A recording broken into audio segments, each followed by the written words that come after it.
Oh, ladies and gentlemen, hello, welcome back to another episode of The Watchable with me, your host, Jean-Lucas. That's right, make some noise. It's Friday afternoon. Get excited, the work week is almost over. The fight week is the fight day is nearly here. Everybody's all aboard. That's going aboard when it comes to the train of excitement on the road to Lamont Roach versus Eastside Cruz, as well as some talks with Shakur Stevenson, as we see in the thumbnail, talking about the face of boxing and his goal to be the man to boot them all after he beats Teofimo Lopez. At least that's what his opinions are. If he does get that win, we're going to discuss whether or not that sentiment is true or not. We're going to discuss whether or not he can even reach those types of heights later on as his career keeps on unfolding, or if it's going to be the right here, right now. He's Tio is going to be enough. Is he right or is he wrong to think that way? We're going to talk about that and so much more on the show. And don't forget, the whole show is dedicated to you all, the viewing and listening public, because it is indeed the championship rounds. That's right. It's your time to shine. It's your time to work. It's your time to roll and make this show your own, all with your support, all with your chats and comments. You can essentially divulge how this show is going to go about and how to control the flow of wherever we go as we talk about whatever we talk about on this show. So we appreciate you tuning in. We appreciate you listening. If you have not already, please be sure to go ahead and subscribe to the channel. Yes, indeed. Come aboard and come on to the Empire. Come join the hottest show in the whole of the globe right here on YouTube and on every podcasting platform imaginable. Also be sure, hit the notification bell so you know whenever we post right here on YouTube. Leave a like on the stream, please. It helps push this out to the algorithms all around the world on YouTube, as well as be sure to share the show with everybody that you know so we can keep on building up this empire together. All with you and your support, we can make it possible to make this thing one of the biggest monoliths in sports entertainment and in sports media out and about in the ethos of social media. So hey, keep telling me about the show. Keep letting people know this is the place to be. Give people tips to let them see that this place is the hottest place for all of your needs in the sports zeitgeist, for opinions, talks, debates, perspectives, all of that. Have a laugh. Have some time to enjoy your day. Hopefully we're going to make your day a little bit brighter. Hopefully you'll make your day go by a little bit easier. And hopefully you'll enjoy your time while you're here. Also be sure, if you haven't, we available on podcasts, rate us 5 stars, wherever you listen to podcasts, on your phone, in your car, on your job, no matter where, you can listen to us in stereo surround sound everywhere you go, wherever you are, at the tap of, essentially at the tap of your fingers. But with all of that being said, we got a jam-packed show to cover today. We got fights to talk about. We got Shakur Stevens in the cover, and we got your voice that we want to hear. So without further ado, hey, it's time to do what we do best and talk about sports. And since we're in the championship rounds, well, let's get it started. We got to give y'all a chance to shine, so we're going to jump into it. And let's step into the ring for the championship round. Yes, sir. Let's get this show started. Come on, get it popping. Your voice controls the show. Your voice, your opinions, all of your thoughts, whether it's movies, sports, television, video games, or the NBA, the NFL, boxing as a whole. You can control the flow for the entirety of the show, for whatever you want to discuss, but we are going to discuss what we have while you're getting your questions and thoughts together, and we're going to discuss what we see in the thumbnail. What's got y'all clicking on the thing? With Shakur Stevenson being the face of boxing, if he beats Teofimo Lopez. Yes, that is the claim. That is the name of the game. That is the hope that Shakur has for his career as he continues to go forward. Again, this is a very young career, but it's one that's flourishing and shining. As we know, Shakur Stevenson, one of the more well-known names throughout the boxing world, but is undefeated, multi-time champion, 3-division champion. Yeah, just had his best performance against Williams Zepeda, and has now agreed to take on a fight with one of the other dynamic forces in the world of boxing today, in Teofimo Lopez. What is looking to be one of, if not outright, the hardest fight of his career up until this point. He's never faced competition like this before, never faced somebody this experienced before, never faced somebody who's been at a game level that has been higher than him from an experience perspective. That is indeed true. So me trying to blow smoke. It's not me trying to go through and be all hyped up, just going on and trying to diminish what Shakur is. That's just the reality of the situation. Shakur never faced somebody like Lomachenko. Shakur never faced somebody like Jack Cannonball from the standpoint of pound for pound level talent. Shakur is a pound for pound level talent, be clear, but one of the situations is, will this mind and experience of Teo be able to be the thing to overshadow the technical genius in the boxing and the pugilistic perfection that we normally see Shakur Stevenson have on a daily basis, every time he goes out and he fights? But again, that's a topic that we will delve into. But more importantly, when it comes to the topic of discussion for today, it is the question of, well, with Shakur, would he fit that bill of being the face of boxing if he did beat Teofimo Lopez? And the reason why I bring that up is because he said it himself. I believe it was on Cigar Talk in regards to where Shakur said, yep, the Cigar Talk podcast. I'll play a clip for you all right here for you to witness, listen to, and enjoy, so you can get the full perspective of what's going on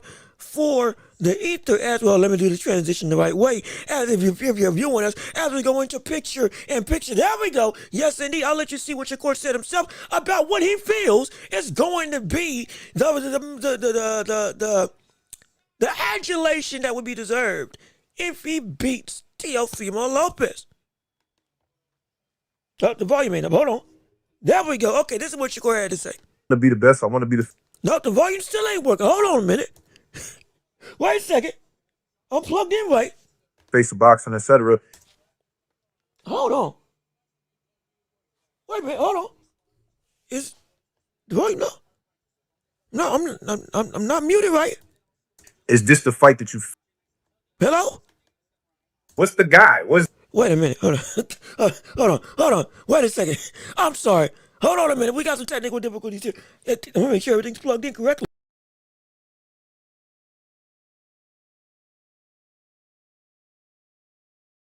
Testing 1, 2, 3.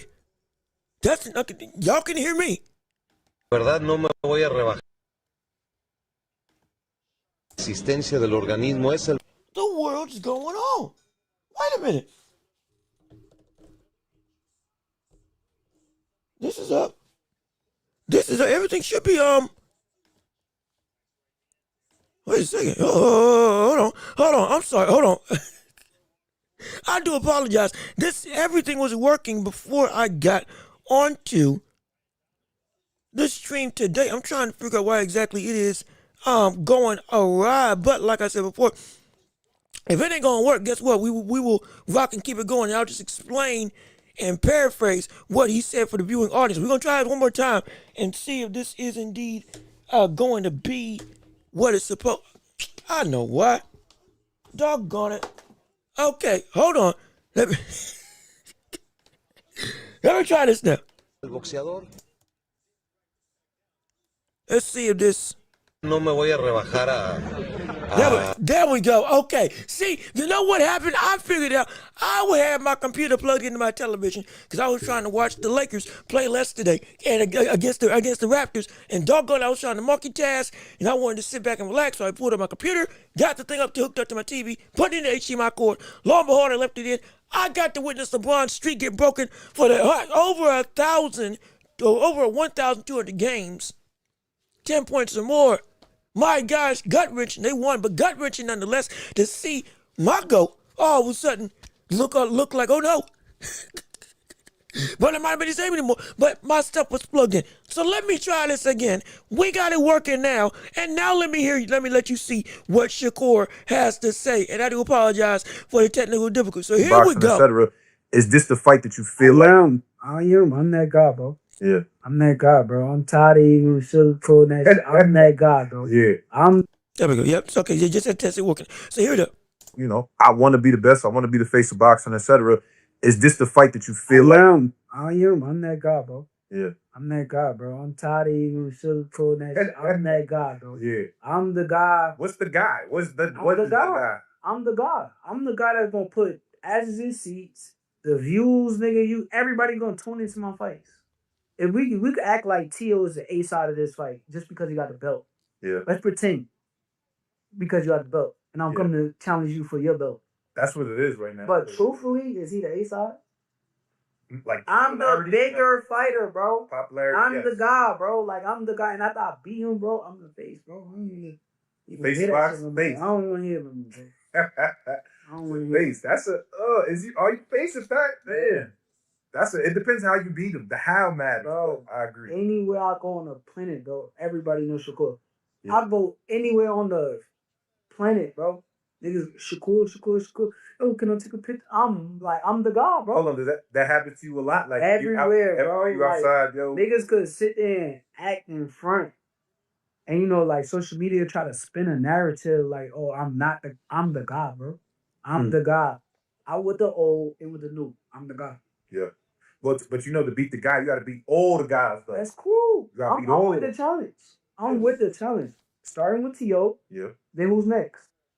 So again, as you can finally hear when it comes to Shakur Stevenson, which again I apologize for the technical difficulties. Indeed, that is my fault. I messed up. Could have some stuff plugged in. But regardless of which, you heard the sentiment himself. You heard the words and rhetoric. This brother saying if he beats Tio, well, he's the guy. He is the face. He's the man that runs the land, in his own opinion. Now, with this being said, the mentality I absolutely love. Hey, great. Absolutely. Go and walk like you feel you are at the cream of the crop, the tip of the top, the very best that's out there, and there ain't nobody better. I love the bravado. I love the ability. I, in fact, love the absolute drive to be that guy. And beating Tio would be a phenomenal step to getting there. But I think Shakur's got it wrong in some capacity. Not that his fanfare wouldn't be incredible, not that everybody wouldn't know his name, absolutely, but there are still levels to this level of stardom that he thinks he's going to get to. And this, in my opinion, even after he beats Tio, he won't be the guy, but he will be a guy. Now, when I say a guy, that's not me saying, he'll be just another outright boxer. It's not me saying it. To be a guy in boxing, when I say that, that means that you are now amongst those big controlling entities in boxing. Your name is part of that elite atmosphere. Like with the Terrence Crawford's, Usyk's, in a ways. Shoot, with the way Benavidez been moving, Benavidez's, Canelo's, that type of overarching hierarchy that everybody can't get to. You beat T.O., hey, you become a guy. You become one of the guys. You become one of the people that are an undeniable entity in this sport. You become one of those factors where, yes, people will know you across the globe. People will see you oftentimes. Absolutely. But it's still not going to be up to the level where you're the guy. Because the guy means that you are the man that this sport runs through.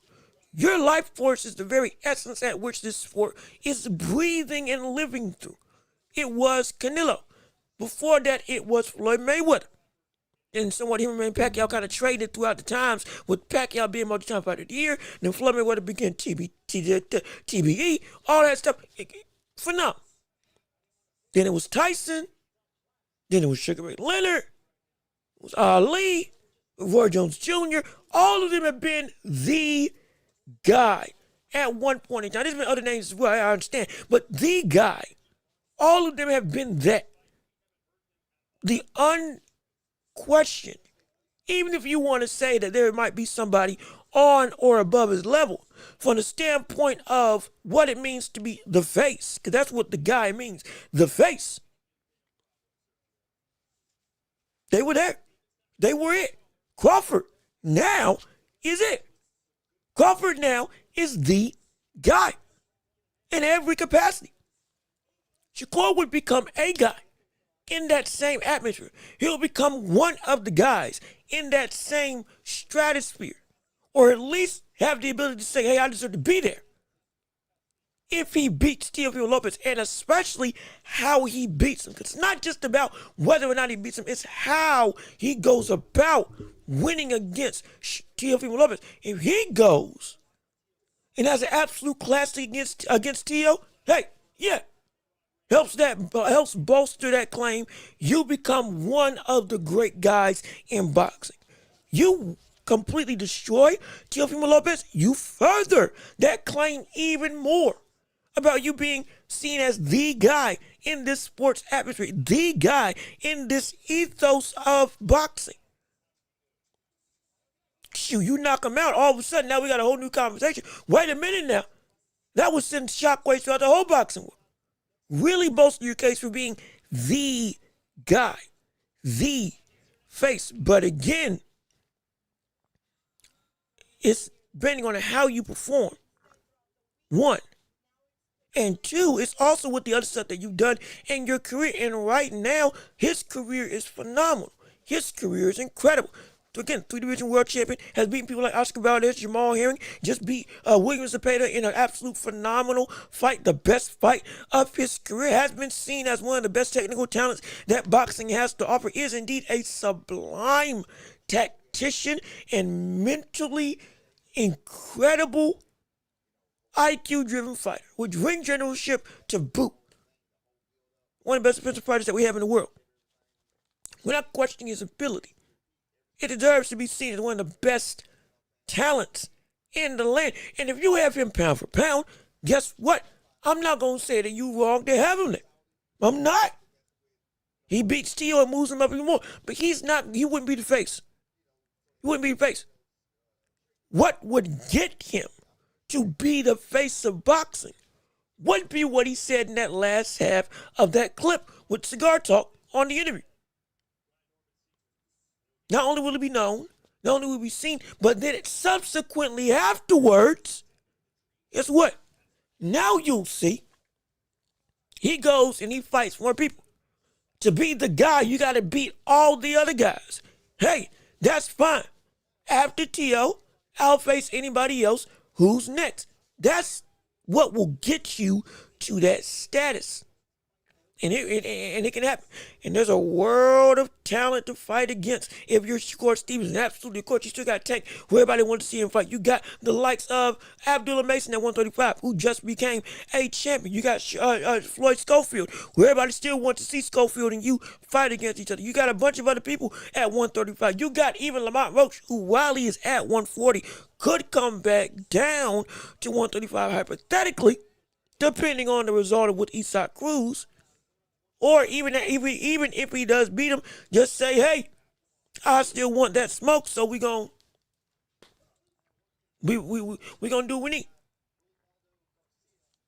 Those types of runs, let's say you go to 140, those types of runs, again, in terms of Shakur Stevenson, moving up to 140 also, can facing Richardson, Hitchens, facing off against, like he's already doing with Teofimo Lopez, then facing off against, I'll throw out Matias, but there's a bunch of other fighters. We see that happen, okay. We could get some traction there to really have some consideration for the face. But right now, this one win won't do it. It won't do it. It'll help. It'll put you in that. It'll put you closer to that stratosphere of being seen as one of the bigger names. And yes, you are already known. Yes, you are a big name in the sport of boxing. But at the same time, hey, I'm going to be perfectly honest, Devin Haney's no more than you. This ain't because I'm trying to, it's not a slight. Devin Haney is more notoriety than you. And Devin Haney's more accomplished. And we don't have him nearly close to being pound for pound. Or excuse me, not pound for pound. We don't have him nearly close to being the face of boxing in any way, shape, or form. Pound for pound, yes. A face of boxing, no. And he's more accomplished than you. He's fought more than you. He's faced off against bigger competition than you. And he's also still undefeated. And he's still taking on big tests consistently. And we don't see him as that face of boxing moniker. Deservedly so. Why? Because he doesn't fit everything. Because it's not just about beating. It's also about entertainment. It's also about being able to when he says put butts in seats, guess what?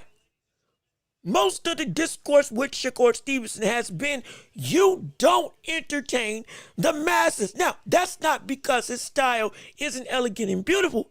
It is. But also, to a degree, we've seen this brother hold back. When it's like the tapestry that you showed versus William Cepeda offensively, or against Oscar Valdez offensively, or against Yoshino offensively, you didn't show for the entirety of the fight. You held back against Harutunian. You ran against De Los Santos, and those types of instances and performances are still lingering as a stylistic identity where you got to have some consistency. We're not saying that everybody has to always be knocking people out. Floyd, when he became the face of the sport, wasn't knocking people out left, right, and center. No, he wasn't. When he turned into the money team. But still, he put on before. One, he got to stardom to where everybody wanted to pay to see him and see him lose. And two, even when he was not putting people to sleep, because again, that's not everything. Even his fights still, okay, man, you were watching, you were like, oh my gosh, ooh, that stings. Ooh, that's a sharp shot. Ooh, this, that, and the third. It was still a style that did bring people to the table. And done in a way that people say that Floyd was born. Floyd was not born. Floyd wasn't born. But it was everything else on top of Floyd's skill set. Outside and inside the ring, the reputation as a whole from the boxing public, the ability to gravitate and to make you want to stay. Floyd did do that. And up until recently, we haven't seen that same consistency at this stage in Shakur's career from that perspective to make people want to go out and see you. People are still saying that you're boring and it's showing. People are still saying that you're boring, and it is showing in the public interest. This fight, for example, people are saying We're scared that this fight might be a dud because we might not get any action in this fight because you, knowing how you fight and knowing how Tio will go and adapt to how you fight, guess what? Y'all could be fighting jabs for upwards of 3 rounds without actually throwing something. Because you ain't trying to come forward, and Tio is too smart to try to to want to force himself to make a mistake. And so we might just get a snooze fest. You were one of the biggest instances, you and Devin Haney, for examples of why we were scared, or with Turkey Al Sheik was worried about getting fights that weren't exciting when they put you and Devin Haney on the card. That was the issue. Again, this is not me detracting. I'm bringing up points that are holding Shakur back in some capacity for why that identity of being the face of boxing might not be as attainable after this win against, or if he wins against Tio, as he's thinking it's going to be. Because it's got to be a lot of work. It's got to be more than this. And Terrence Crawford's put in more work in that. Canelo still has put in more work than you. Inoue put in more work than you. And you are known a whole bunch here in America. Absolutely. I'm not saying that your talent doesn't transcend into multiple other facets, but I'm also saying, hey man, to get to that face of boxing, you got to be able to transcend global ties on an across the board level. And this is not a knock against Shakur Stevenson because he is known, but he's not known to that degree that it puts him in that stratosphere. And even to win against Tio, it would elevate him absolutely, but it still wouldn't put him in that necessary threshold. That would come after. That would come after Tio. It's the run to that throne starts with Tio. This is Shakur's opportunity to get that throne put on him, or rather get that throne for himself, to start building with others on the mountaintop. But it ain't gonna get him there. It ain't gonna get him there. Not yet. But this, if he does win, especially if he wins dominantly, it's a phenomenal start. It's an incredible start.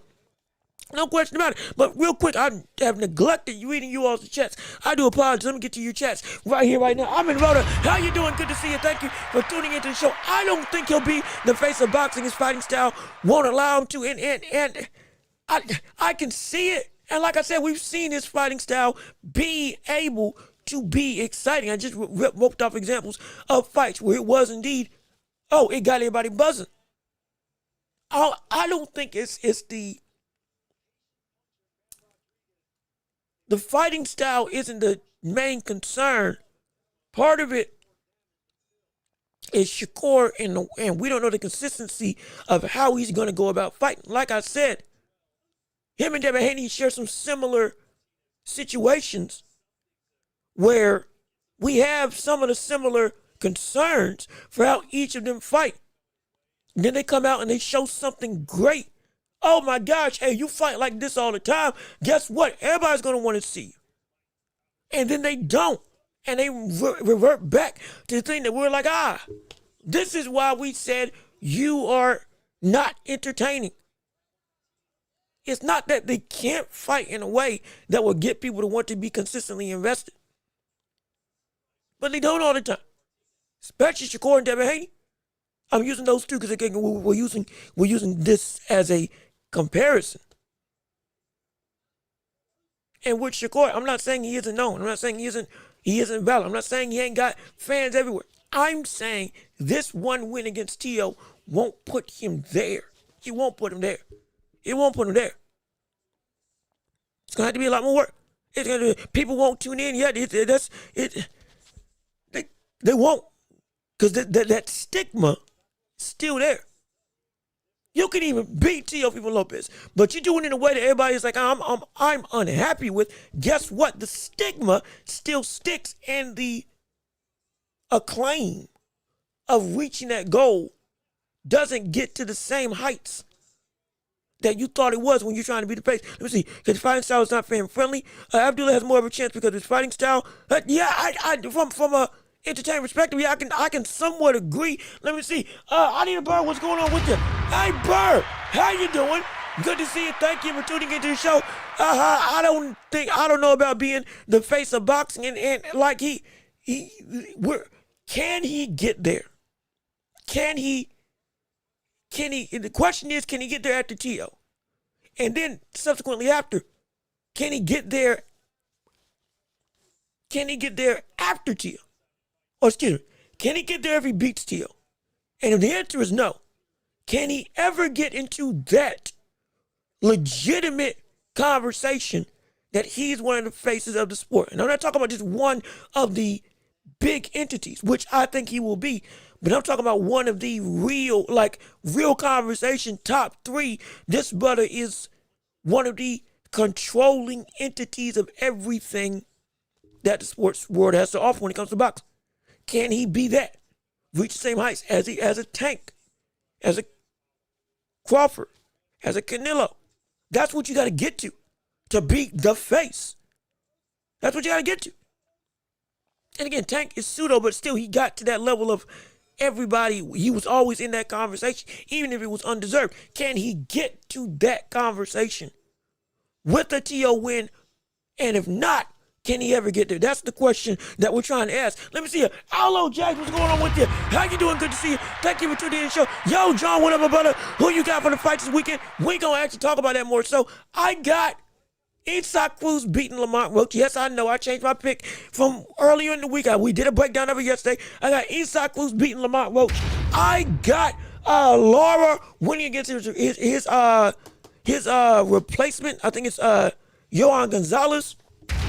And then I got Stephen Fulton beating O'Shaquie Foster by unanimous decision. Those are my three picks for who's going to win as we see in the fight card change. Let me see. Shakur can be a pound-for-pound fighter, but not the face of boxing. That's where I'm leaning towards as well. Mr. Miyagi, hey, brother. How you doing?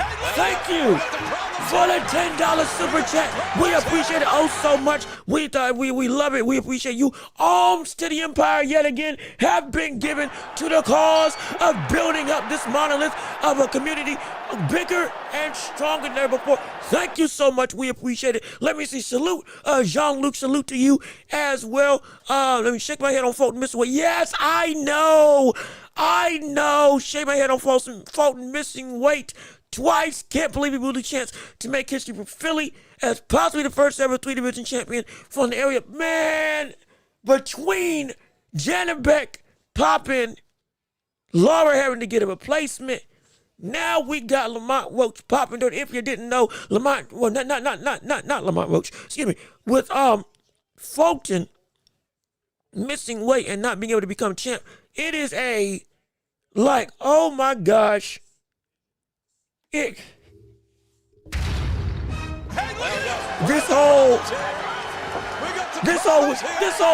entire weekend has taken a huge hit. And I'm mad because if Fulton won, or if Fulton wins now, that fight or the championship becomes vacant. And so it would be, I'm good enough to beat the current champ, but I ain't got no hardware. And so I'm like, dang it, man. Shoot. Now, what this could also, now, this is incredibly hard, absolutely. But what this could also signify, if he wasn't able to get to 132, hypothetically speaking, if he indeed tried to be as disciplined as possible and it just didn't work out, maybe he's got to go up to 135 now. And his body just can't make the sub 130 or 130 limits anymore because he's just been grown. And if that's the case, this could be a blessing in disguise to Stephen Fulton versus a couple of other great fighters at 135. If, in fact, that's the reason why he couldn't make weight, that he just has to move up because he just can't. His body's changed in a way that he didn't expect. Could be a situation where all of a sudden the division gets deeper and deeper. Hey, but hypothetically, we're trying to look on the bright side here. Okay, we're trying to look on the bright side because it ain't all sunshine and roses right now. It's not. It ain't. Not at all. Because this whole weekend has just been one blow after the other. After the other. And oh boy. I tell you, Lord knows, I hope nothing else happens. I hope nothing else takes place. I can't afford. We see something pop. We see somebody else pop. We see somebody else have to pull out. We see something else go wrong with this card. Shoot, I might not even look at it. I might not.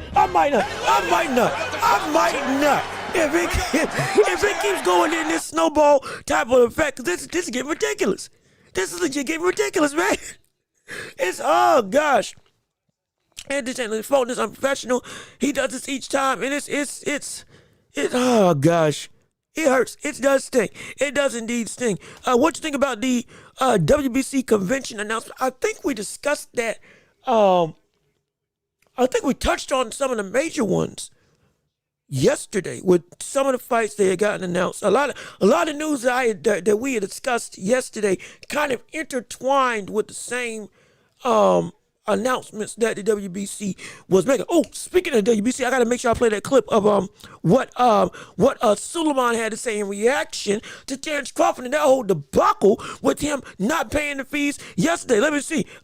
George Luna, how you doing? Good to see you. Thank you for tuning into the show. Let me see. Kid Schofield, stop hiding. Shakur, why you scared?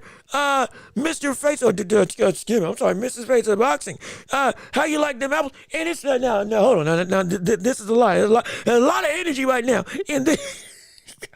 A lot of energy with this chat. Hold on. Let me read through this a little bit slower. Stop hiding Shakur. Or you saying stop hiding from Shakur? Or stop hiding Shakur from Schofield? If you're saying stop hiding Shakur from Floyd Schofield, well, then that is, I would say it's the other way around. Hey, Schofield, get healthy, please, and stop having something going awry to take you away from these types of fights that we already want to see you in, like with Shakur Stevenson. All of a sudden, now we're getting a little bit nervous. Every time something's going on with Schofield, it's in what should be a big fight scenario. I don't get why, but it be happening. And so it might be, if you're saying hide Shakur from him, I think it might be the other way around. Get Schofield in the ring with Shakur if he really feels he's about that level of smoke. Which again, we'll make for an entertaining fight, but still, but the brother actually got to get in the ring. He's actually got to get in the ring. Let me see. Ben Whitaker versus Buatsi. Oh yes, I did. Again, so much came out. I did miss that. Ben Whitaker versus Buatsi is a fight. Now that I believe it's confirmed it's going to be made. That's a fight that is a phenomenal fight. Face off against Callum Smith, went to war with Callum Smith, is somebody who, if we are ever going to see the real test of what Ben Whitaker is as a fighter at light heavyweight, to be solid, okay, we ain't got to have no more questions in regards to this current stage in his career with whether or not he is the truth or not. That fight's going to be that fight. Or excuse me, to ease on the redundancy, that fight is going to be that litmus test and proving ground. It is. It absolutely is. And it's because what the last fight he was in, yes, he knocked him out in the round. Absolutely. Looked powerful.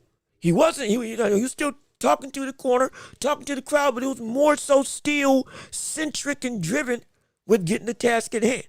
And he ended the show quick, knocked him down, and then knocked him out with what is going to be an argument for knockout of the year with Jin Sasaki versus Brian Norman Jr. It is. It was incredible to watch for as short of a time as the fight went about.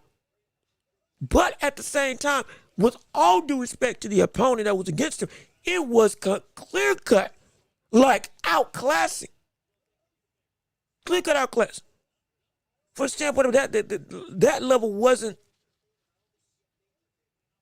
In terms of what he can do against better talent, that didn't move me. But what he can do as a fighter with his style, and more so what I was looking for was the disciplined stance in how he goes about in the fight. Even if he still does the showboat, and even if he still does all the pomp and circumstance and all that stuff, with the legit intricate stuff of, hey, handle your business. And don't mess around when you got somebody that's in front of you that you know you can take out. Take him out. He did it, which I love. And the way that he did it was very much blowing through and working like a fighter that, yeah, I'm levels above this. Give me a real test. So, I'm excited. If he beats Buatsi, now I'm going to be standing up and being like, okay, all right, okay, here we go. We got another legit contender in the light heavyweight division. He's already a phenomenal prospect. He's already looks to be somebody who in this at light heavyweight, he's going to be a problem. He beats Buatsi though. Okay, now we gonna be serious now. Now we gonna have, okay, well, there might be something to a potential him versus Bebo down the line. Him versus Dave Morrell. Him versus Archie Beterbiev. Him versus Anthony Yard. Now we're going to have those conversations. Because he'll belong. He'll belong. And I would love to see it. Shoot, him versus Callum Smith. We'd love to see it. We'd love to see it. And so, yeah, I can't wait to see. But like I said, Ben looked really sharp in his last fight. Like, yes, he did. Buatsi will give it the part against Ben too long. Excuse me. Buatsi will give it the part against Ben as long as Whitaker stays on point. Because of his speed, he's too fast. Yeah, I can see that. But see, Buatsi might bring him into a sense of toughness that he's never had to delve into before. Because Buatsi, he might not be as fast as him, but he will just continue, like you saw against Callum Smith, just to work and march his way in the range at whatever, even at the cost of how many punches he's got to take, and then land some legitimate stuff of his own. And if that works and starts to actually take hold and affect Ben, it's going to force him to, again, learn a new element. Because last time he was put against that level of, okay, somebody's resisting what I'm doing. He went over the top rope like the Royal Rumble in WWE. He did. Like he pushed his opponent, or he took his opponent over the top rope like he's doggone Cactus Jack. Or Mick Foley with a clothesline. All right, in this case, it would be a belly to belly, because he was the one that had his arms around him and then flipped him back. But you get, wrestling terms aside, you get what I'm saying. Now, he went and he evolved after that performance and then handled the bullet with easy work in the rematch afterwards. And since then, he has looked good. But Watch is going to be another element of, you're going to get pushed back again, most likely. Sterner than you've ever had before. Now, how are you going to be able to cope with somebody who, it's not going to just be a 1 round, 2 round, 3 round type of situation where you're cleaning them out. You can do what you want, and then now, okay, they're going down and the fight's over. I don't think it's going to be like that. And he passes that test, we're going to have a lot of stuff to talk about in a good way, in a very good way. So I'm excited to see it, absolutely. Let's see, Ben Speed will be too much for Buatsi. It really could. I don't doubt it. Callum Smith's hand speed. And he got some really, he's got some, when I watched that fight, he was better than I expected. Callum Smith got some great hand speed. That was giving Buatsi a world of trouble with the combinations, as well as being able to break through that guard. Ben, I have no doubt, will use that and implement it even more. He will. He absolutely will. But even still, this is going to be an exciting test of feet to see how Ben handles this. Because he wins this, now we're going to have to start talking about title opportunities potentially being in his future as a legit outcome. more than just a prodigy or a prospect that looks hot and ready to work. We gonna see. We gonna see how it goes. But real quick, before we keep on going, I do want to make sure I play this clip of the reactions of Mauricio Suleiman. And again, before I do, this is still the championship rounds. Be clear, as you can see with the title, we were talking about Shakur being the face of boxing. I still want to hear your thoughts and opinions. In fact, I'll put out a Q&A. I will put out a Q&A, not a Q&A, a poll to see how you all feel about whether or not Shakur can be the face of boxing if he beats Tio.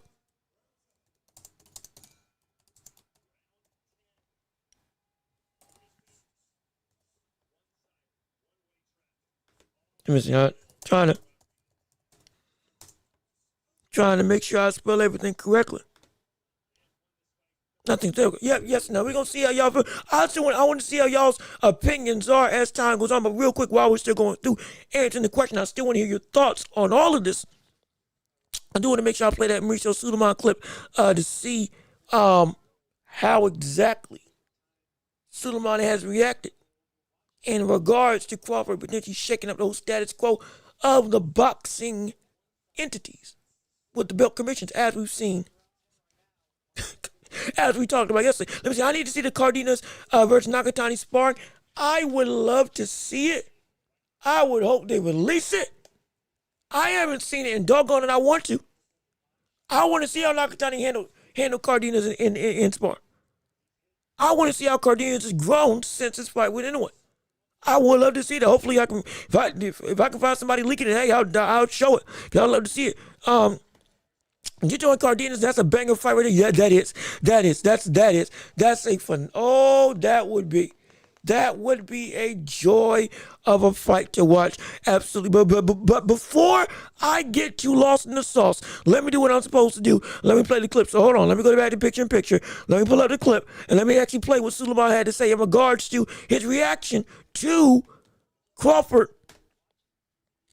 with the whole sanction fees. Digo, ya me comentaron, ¿no? Que la verdad no me voy a rebajar a... Judas is not going to stoop. Digo, ya me comentaron, ¿no? Que dijo cosas horribles. No me voy a rebajar. Terence Crawford. I do apologize for those of you who don't speak, I believe it's Spanish. So I'm going to read it. I'm reading subtitles. And then I'll read them back to you afterwards. Es un boxeador. El propósito de la existencia del organismo es el boxeador. Y que Dios lo bendiga, que tenga mucho éxito. Es un gran peleador. Ha sido campeón mundial de los 4 organismos, ya 12 años. Es la estructura. Y si él toma sus decisiones, ese es su derecho. Y lo que él diga es cuestión de lo que él va a decir. No va a encontrar en el Consejo Mundial de Boxeo un rival para pelear, definitivamente. So apparently, again, to summarize what he had said, if you were listening and wasn't able to read the subtitles, Crawford, as you can see also in the quote at the top of the screen. Now, actually, let me make sure y'all can see it. Okay, y'all can see it. Crawford will not fight an opponent to face in the future that is ranked in the WBC. So, seemingly, Crawford's going to be iced out by the WBC for a potential new opponent that he looks to fight. If it's not Canelo in a rematch, wherever the world he is, if he's ranked highly or as a legitimate big dude in the WBC's order, they won't let him fight. Now, that also kind of doesn't make sense, does it? That kind of doesn't make sense because most of the top 10 in every division that Crawford is going to be fighting at, whether it's 168 or 160, is ranked in the same thing with the WBC. If he stays at 168, well, the rematch with Canelo. Guess what? Canelo's number 1 by the WBC. Hamzat right now, Hamzat Shiraj versus Christian and Billy. Both of them are going to fight for the WBC championship. So you mean to tell me that he would be barred from fighting against either of them? If he is ranked, if he goes back down to 160, hypothetically he goes back down to 160, and there's the number 2 WBC ranked fighter who's also ranked by the other commissions as number 2 as well, you're not going to let him fight. How is this going to work? Unless somebody else can explain to me, how exactly is this going to work where he's going to be ineligible to fight against other fighters who are ranked by the WBC? Because just about every fighter that would be an opponent for Crawford is ranked within that top 5 or 3 by the WBC across multiple divisions. So what the word is it? What the word is it gonna like? That seems like an overreach that I don't even think is able to happen. Right? Am I thinking? If I'm wrong, please tell me. If I'm wrong, please tell me. And in fact, I'll look it up right now. I will look it up right now. Where we're gonna look at WBC rankings. We're gonna look this up. I need rankings. Where the ranks? Where the ranks? The ranks. Where's it? Super middle.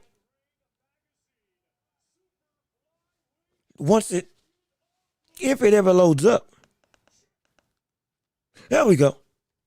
Guess if it's so right now, in Billy's the interim, and then it's Canelo, Shiraz, Martinez, Munguia, Diego Pacheco at 6, Jamel Charlo at 8, and Jaime and Luka Plantic at 4. And then Caleb Plant 14. Just naming off the subsequent bigger names. But Canelo's ranked number 1. Are they gonna not let that fight happen? Are they gonna we go down to 160, and all of a sudden let's say Crawford chooses to fight at middleweight now. You're saying that you're saying that Crawford couldn't fight Carlos Adames, who's currently the middleweight champion for the WBC? Like he couldn't fight Jesus Ramos? He couldn't fight Shane Mosley? Shane Mosley Jr.? He couldn't do any of that? If Janibek won the belt and Crawford wanted to go back down to 160, he couldn't fight him for the belt? Again, I'm not trying to speak in just condescending or whatever. I'm trying to legit question, how exactly is this going to work? How is it going to work that you can just not let him fight? Because he hasn't broken any rules. You stripped him of the belt, and he can win it back if he beats the brother. You can't say that. Can they say that the belt just wouldn't be on the line if he went and faced off against somebody? Could they nullify his ranking if he beats somebody that is in the WBC rankings in boxing? Could they just not let a championship fight happen, even after it's agreed upon? I'm so confused. How is it going to work? It seems a little bit petty. Not even a little. It seems a lot petty.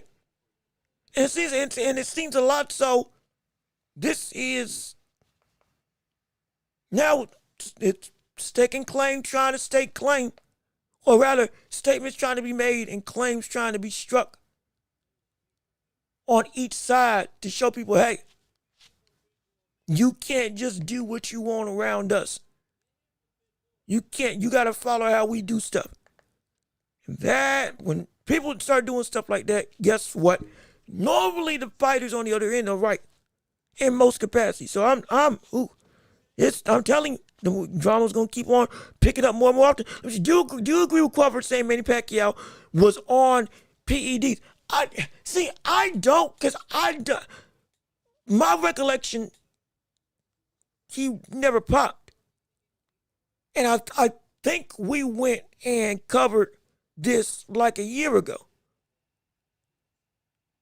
I think we went in depth on this like a year ago, and I couldn't find any information concretely that said that he popped dirty. So I don't agree. I don't agree. Because on my findings, that everything, legitimate sources, butter was clean throughout the whole thing. And if he did pop, it was one time and it was never again. Again, assuming if there was one instance that I missed. Because I didn't find any. But like I said, I ain't got no problem looking back, and I ain't got no problem being wrong. So I ain't got no problem with that at all. Imagine if, because they never put Crawford as fighting for all 4 belts against Canelo, so he wouldn't go down as a 3-division undisputed champion. I mean, they'll do it. They can't. It'd be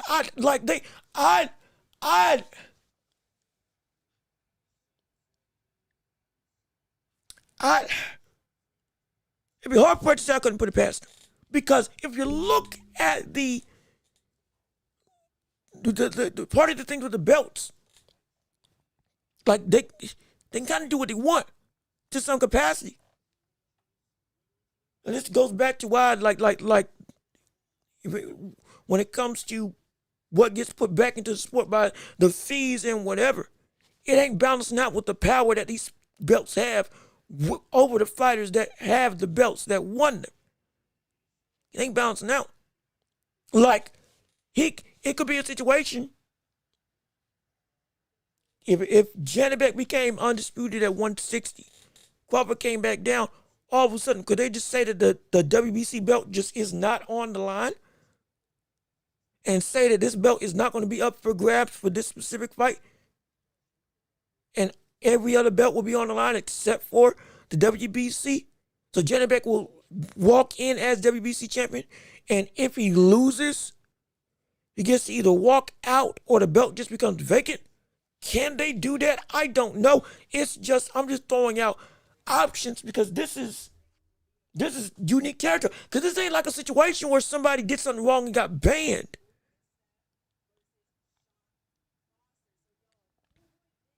Like, we don't, like, from the standpoint of, like, I remember Ryan Garcia got banned because of the whole PED situation, and I think also because of the rhetoric that he went on online. It's like, you can't represent our belt, so you're not allowed to fight for the belt. Just got reinstated, and now he's going to be fighting Mario Barrios for the full-blown title. But, like, those types of instances, you get banned, okay, fine, there's cause. What's the cause for this? If, in fact, they are able to enact it. I don't know. And again, if I'm wrong, please enlighten me. Because I'm trying to think if this is even possible that they can do that. But I want to hear from you all in regards to your opinions and thoughts. Because, like, it's a mess. The belt will become vacant. Like what happened if Fulton beats Foster, WBC belt will go vacant. Okay.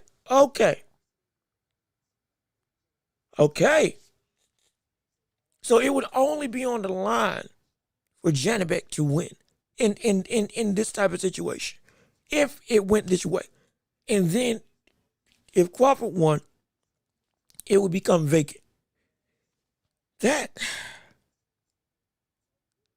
But what grounds could they do that on? Do you understand what I'm asking? What grounds could they do that on? If no rules outside of, okay, you don't pay the fees, you get stripped. Fighters do that all the time. We've seen fighters drop belts all the time. We've seen fighters strip. We saw Canelo get stripped at the IBF and then won it back in his next fight and never lost it in the ring outside of when he fought Crawford. The IBF, again, they held to their guns. They stripped you if you don't fight the mandatory. I understand, but he got it back. Though he was stripped because he didn't want to take the mandatory fight. And so I'm like, what grounds could the WBC use to justify that this belt would not be able to be on the line against Crawford? going off of the rhetoric that we just heard Suleiman using, that you're not going to fight, his next opponent will not be anybody ranked by the WBC. So, it's a shame. It's a real shame. Do you think Janibek was set up when it comes to him, when it comes to Janibek popping dirty?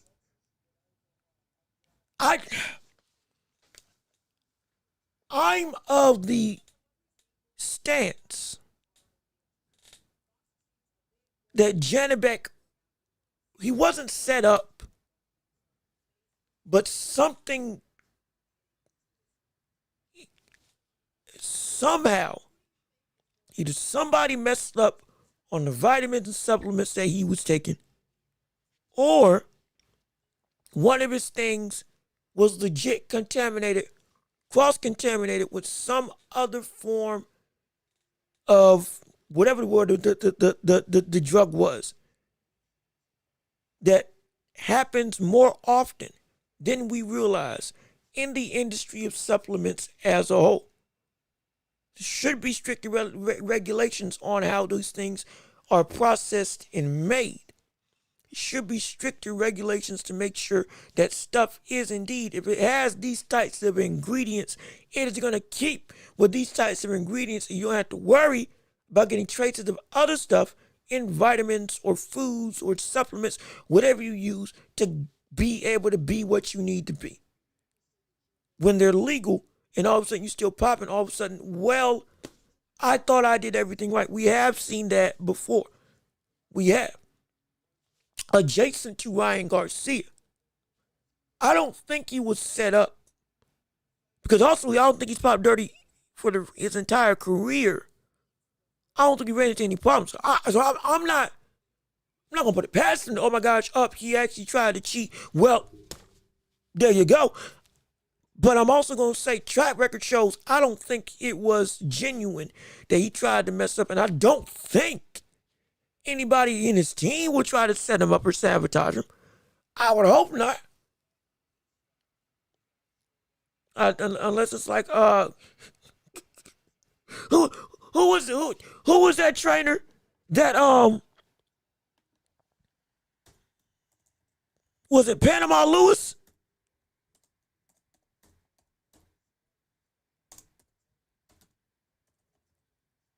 Who was the brother? Who was the brother? Yep, Panama Lewis. The dude who went and tampered with gloves and that's also been accused of cheating on multiple different forms in boxing.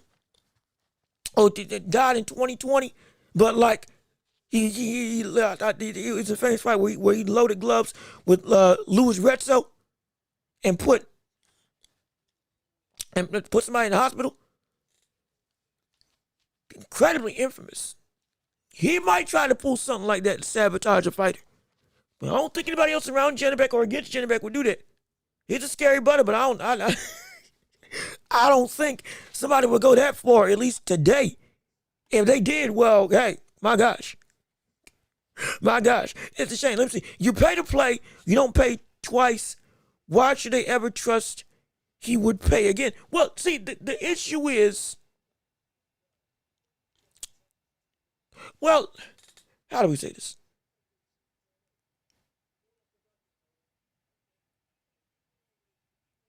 The reason why he's not paying is not the fault of Crawford. It's the fault of the WBC. Crawford feels he is getting done over. WB feels that they are worth paying more than what the other sanctioning bodies are asking for and what they all agreed to. Seemingly, this has never been a problem before with other boxing. We didn't see Errol Spence say this. We didn't see Canelo say this. Shoot, when Benavidez was getting multiple, had a WBC belt, we weren't hearing him say anything about that. We ain't heard Bam say nothing about that. We ain't heard everybody else in WBC, apparently, I haven't heard this be a problem with, except for Crawford. And he went and he's been transparent as can be. without all other sanctioning bodies agree to the same rate, same fee, same price, and you trying to charge me $300,000 plus another $100K. What is this type of highway robbery that you trying to do? And again, it's the principle. You got paid up with the $10 million for the fight with Canelo, which again might have been more, might be less, but either way, just a rough number. Even though it's a drop in the bucket, it's like he sees the rules of reputation leading to an abuse of power of what you can ask me to do. That ain't right. And as a fighter, I can't trust you as an organization to deal with me the right way if all of a sudden you're doing stuff where, mind you, I've had the belts. Now, this is my third time doing this. And so, there's got to be a level of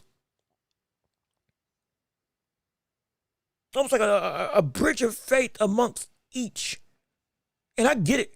You know, having the belts, legacy, the prestige, all that's well and good. You need them. They're meaningful. All that is absolutely right. But at the same time, again, in fact, where's that? Crawford ain't been the only one that's had an issue with this. He ain't been the only one. Where's the clip?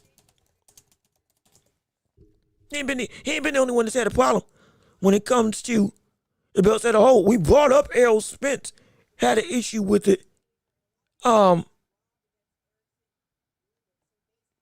brought up how Errol Spence had a problem with it, and I couldn't find the clip. Now I did find it, and I can play it with you all. This has been the lack of. There's been the lack of trust between the fighter and the organization that has been longer than just Crawford. Let me see. Because he said the test from VADA was clean. So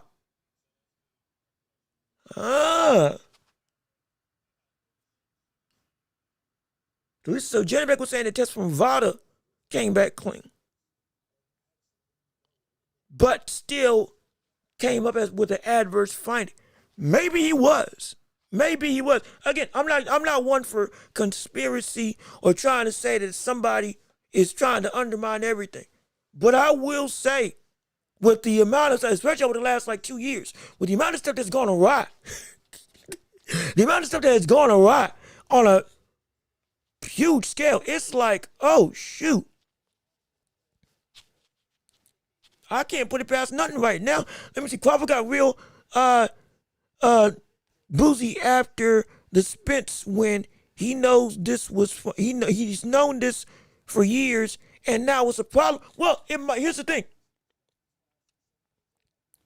Every problem, people can say he's got turkey behind us. We can talk like this and all that stuff here.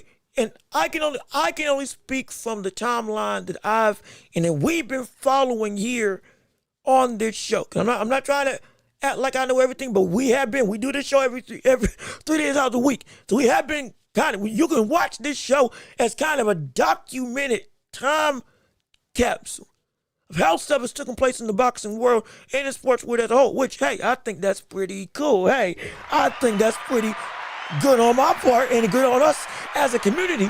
But when we look at that, it's one thing has been a consistent rumbling, or rather, not rumbling, a consistent issue's not the right word. One thing has came up consistently as a pattern.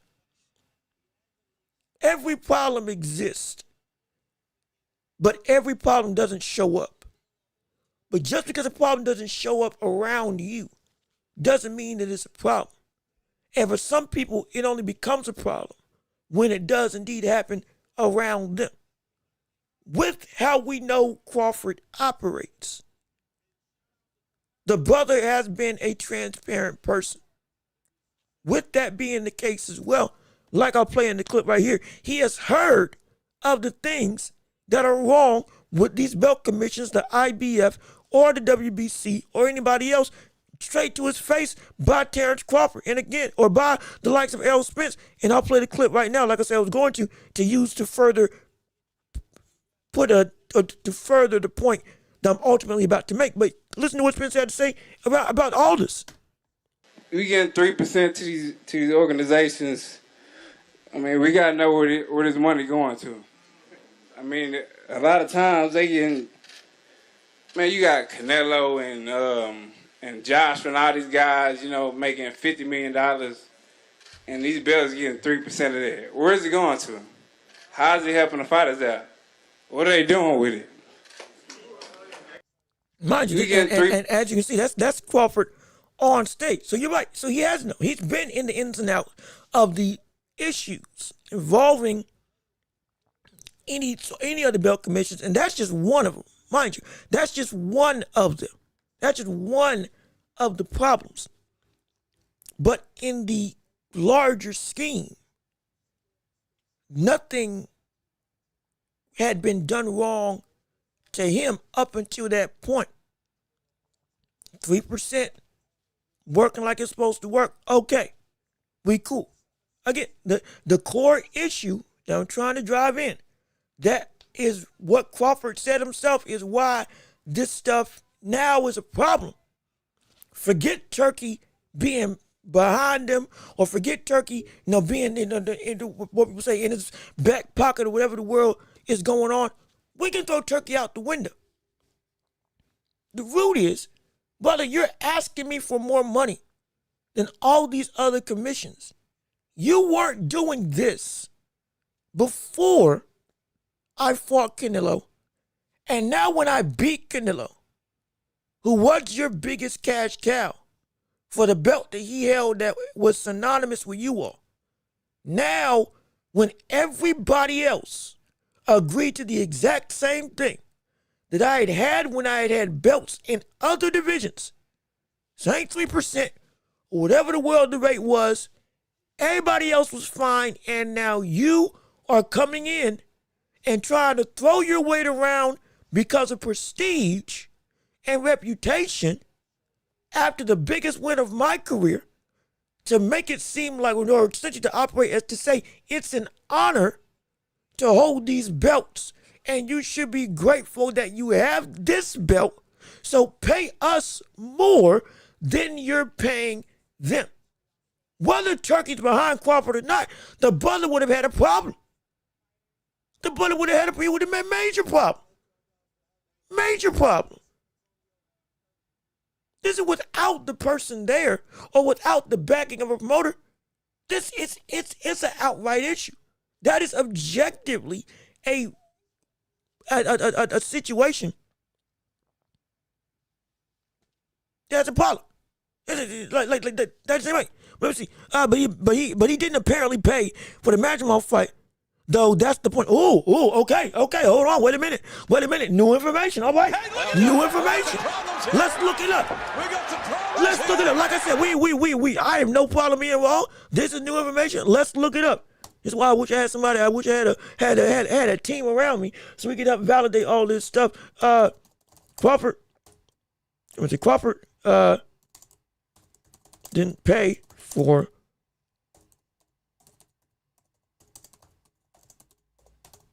matching my fight bills. Let me see if I can find on this real quick. I'm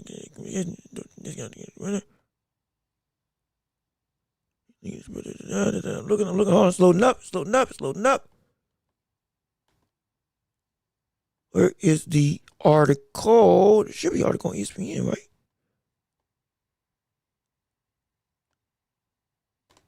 Is this one from, I'm trying to find the fight after the Madrimov one. Let me see if it's on Boxing Scene. We're doing some on-the-fly research right now. I'm trying to find articles from the Madrimov fight, or at least an article that connects this fight and this stripping to the Madrimov stripping that was going on. Let me see. Suleiman. Is this from today or is this from 2024? What is this? This one's for the day. And 6% the purse.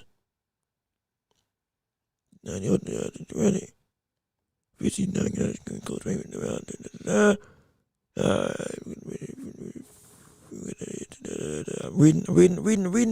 Reading. Hold on. I'm working my way down. I'm working my way down.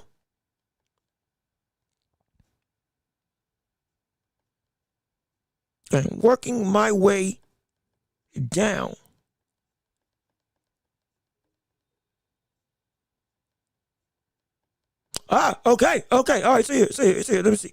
Okay, all right. So this article connects the two instances that took place. WBC President Suleiman, with a news release detailing unbeaten five division champ Crawford, Dominican Alvarez, stiffed the sanctioning body of $300,000 in sanction fees, 0.6 of his $50 million purse, after previously denying another undisclosed payment owed from his August 2024 154-pound victory against Israel Majumov. We got to make $50 million. Suleiman said it's very unfortunate that WBC did not receive an acknowledgement of receipt or anything in response to any of those communications. WBC has no choice. Mr. Crawford's manager league council received ample communications to address the situation. Accordingly, the board of governors considered multiple warnings, deemed for compliance, and voted to declare WBC belt vacant, effective immediately. Boxing veteran attendance, which one veteran warned Suleiman, this is just the beginning, the first shot, as the new super boxing group begins to vowing to take fighters away from sanctioning bodies and fight company's own belt. They're coming for you, the man said in response to Suleiman's reaction to all of this breaking down. WBC responded to Crawford's dismissal by voting to make the title full and legitimate between Christian Billy and Hamzat Shiraz. Suleiman said divorcing from the Hall of Fame bound Crawford became an extremely complicated and disappointing situation that we've been dealing with sensitively for some time. This is boxing. It's very complicated to withdraw a title from a champion. Hurts deeply. Quoting from Suleiman, Terrence Crawford has been very successful, five-division champion, 13 years. It's just terrible. Not even a thank you or I'm sorry. No response. I wish him the best, but WBC is great and strong. I believe to tell the truth. Next chapter will be good or better than the chapter that has left. So, it is true. All right. Okay. Oh, it's true. So he didn't pay the other stuff. Now, with that being the case, didn't pay the management fees. You're right. Didn't pay this fee after he beat Canelo. You're right. Now, they said he paid, they were asking for 6% and $300,000, or 6% of the purse, $300,000. Now, to be clear, let me also look up what the IBF title sanction fee. What is the, okay, here we go. Sanction fees.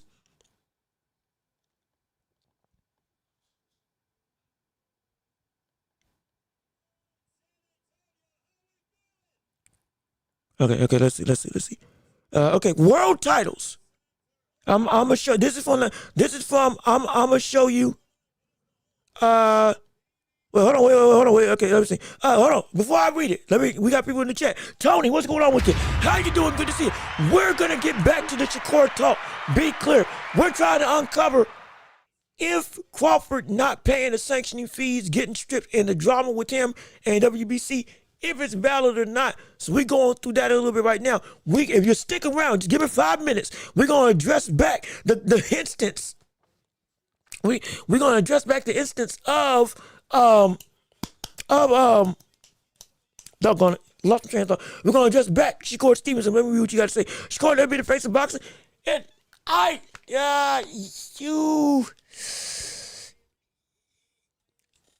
I'll say it's a long shot.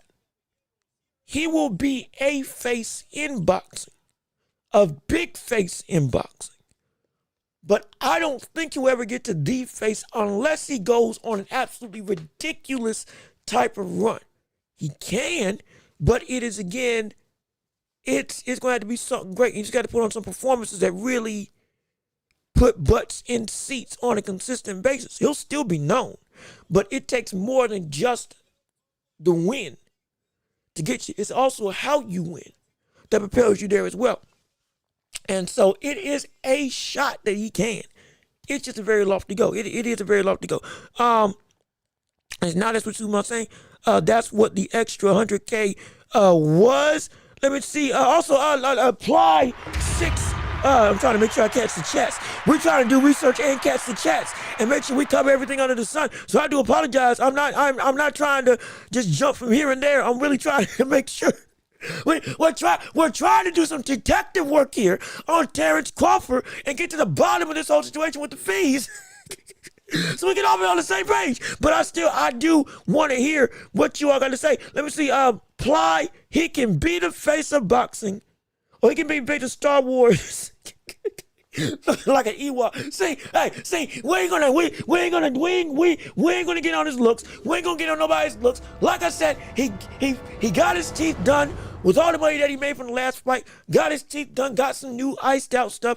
Hairline's looking decent. Everything seems to be okay and in order. I think he should have kept the gap though, because he could have done the same thing that we see with the likes of Michael Spinks or Michael Strahan from the standpoint of, or was it Leon Spinks? Whoever in the world had the gap in his teeth, but could have made that a part of his marketing if he really wanted to. But like I said, hey, got that money, he gonna use like he gonna use it. So I ain't gonna get nobody's looks. I'm just gonna worry about the fight as a whole. And hey man, like I said, he can get up to one of the faces of boxing, of like the big 5. I think he can get there. But to be able to become the face, it's going to take a lot more work. And it's going to take a lot more work and honestly, a more fervent style of fighting, similar to Williams Zepeda on a consistent basis. Now we can start having these performances back up the hype and pomp and circumstance to make people want to be invested in you to the level of face of boxing type of level. He does that, you can get there. But Willie, I don't know. I don't know. Inside WBC is 3%, and he dropped the percentage to 0.6%. And I'm reading the dang it, shoot, I closed the tab. Doggone it. Hold on, I just closed the tab. I closed the tab that had the fees, the fee percentages for all of these sanctioning bodies. Let me see if I can pull it up again. Where was it? Dang it. Doggone it. Shoot. Okay, no, I still got it. Never mind. I still got it. I still got it up here. So I'm gonna pull this up later on. Oh, not even. I'm pull this up in a little bit after I read the rest of the chats. Let me see.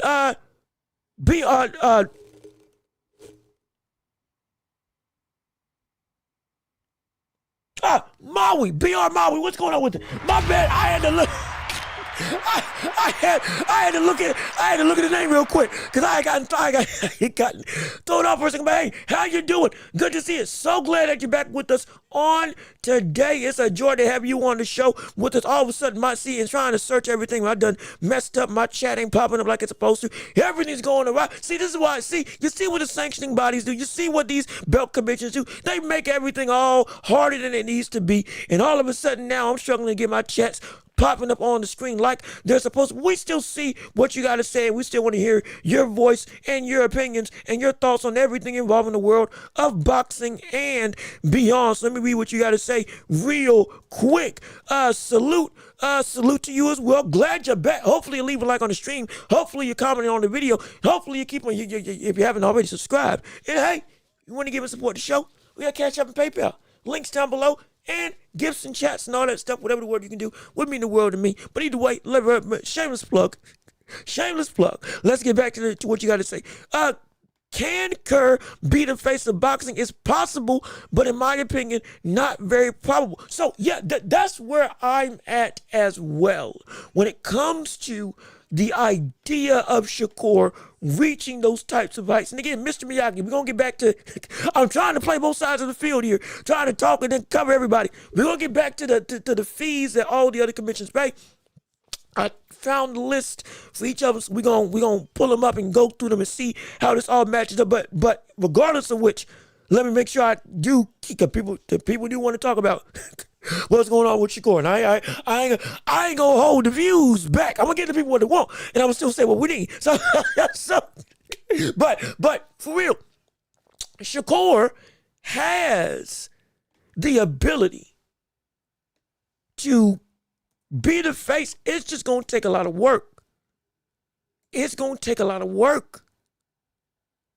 It's gonna take a lot of work. And again, I'm pulling this up because for some reason the chats ain't going, so I'm trying to copy and paste what you all say and then put it up on the screen. Because again, this is from Maui, BR Maui, who's in the chat right now. Again, salute to you. How you doing? Appreciate you coming in. But he can be the face, but more likely he's going to fall into a face.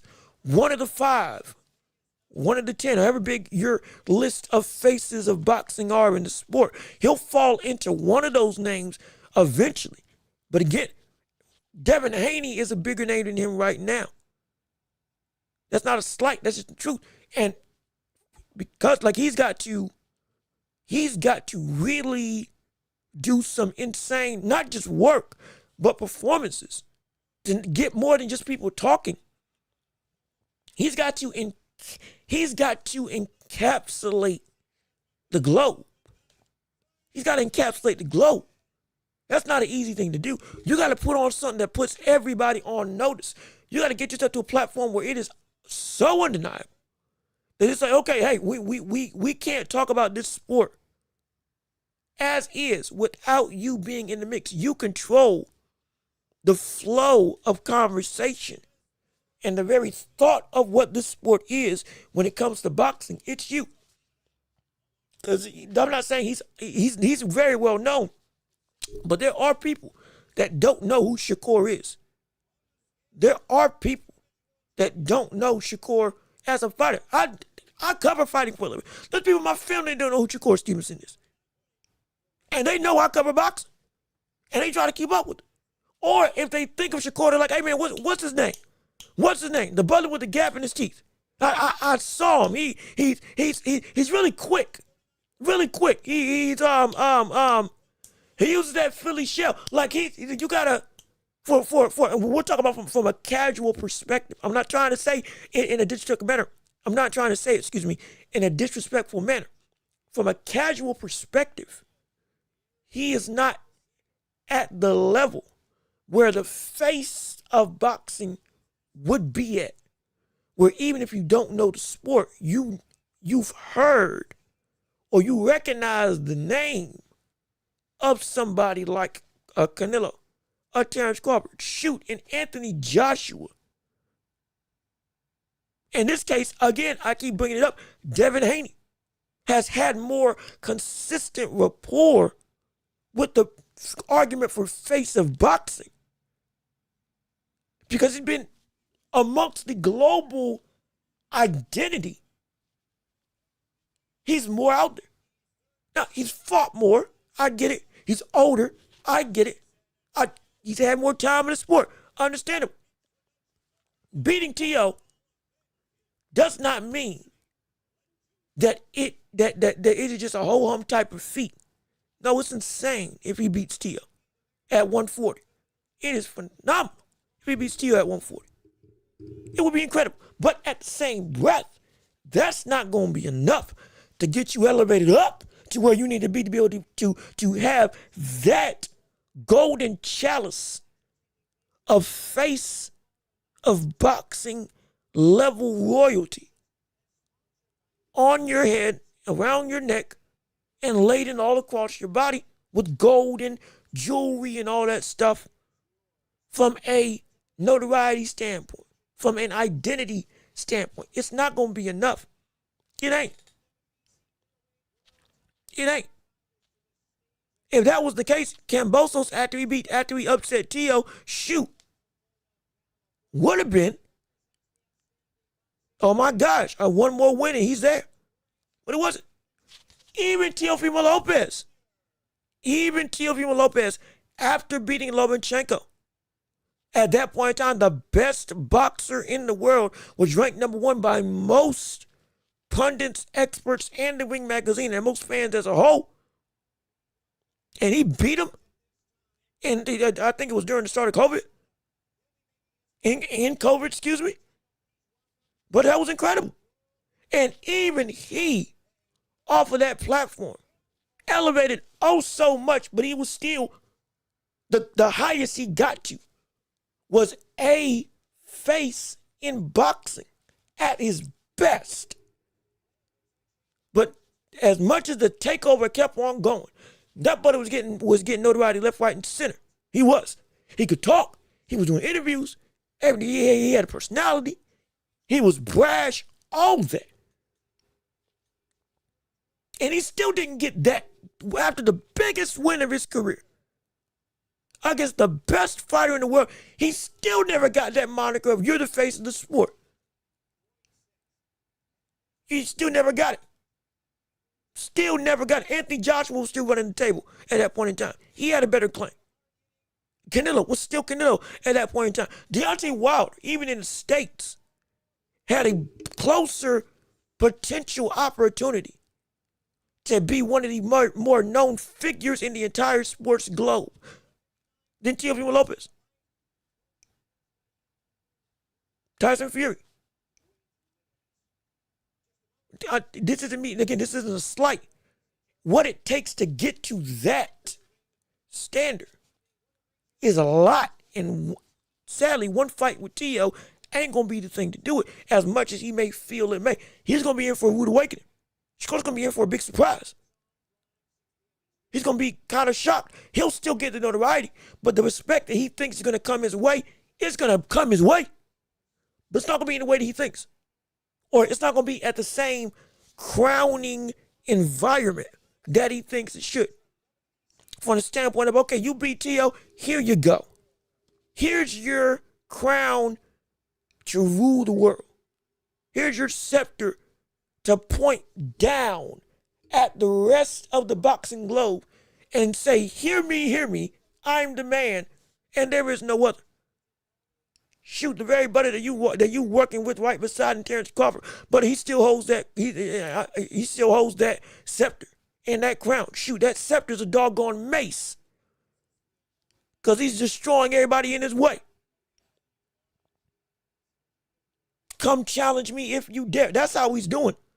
But he currently has that role, has that title, has that claim, has that identity. Shakur, you ain't gonna come to you yet. Not after this fight, but subsequently after. The road starts to get to that level of notoriety in all regards.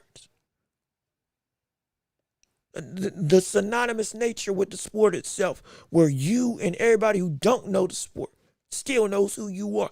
That can happen to you after Teofimo Lopez with the work that you do if you beat him going forward. Which is why pushing yourself, trying to clean out divisions, going up through multiple weight classes if you got to, all that type of stuff. That, shoot, making sure you push for a fight with Tank if you can get it, going back down to 135. Okay, those types of things will get you closer and closer to that ideology. But right now, one fight ain't gonna cut it.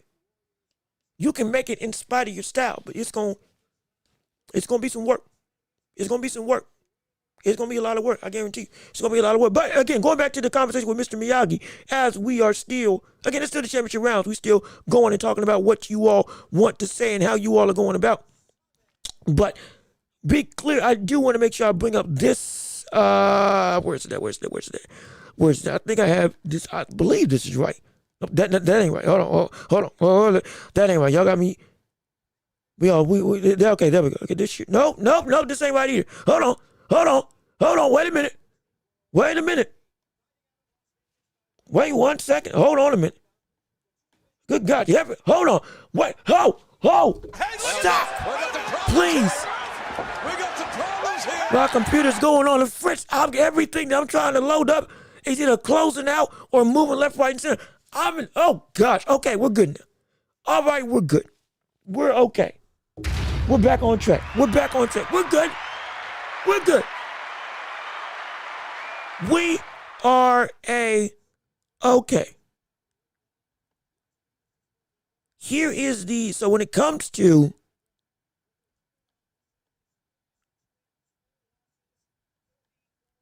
okay, so it is all fees are exclusive in registration to the person of $200,000. This is what I can let you see the breakdown of these fees for the IBF respectfully and all the other belt conventions. We can kind of read this together. I'm trying to make sure everything's going right because I didn't want to mess it up. Let me see. Ben Whitaker has more of a chance to becoming the face of boxing because he's a showman. That is true. That is true. Like I said, the style does take into account. Absolutely. I'm not denying that the style for Shakur is going to be more difficult. Unless he fights like he did against Zepeda all the time. It's going to be more difficult to get him in that same barometer of entertainment and high potential to encapsulate and be known by everybody. It's going to be difficult.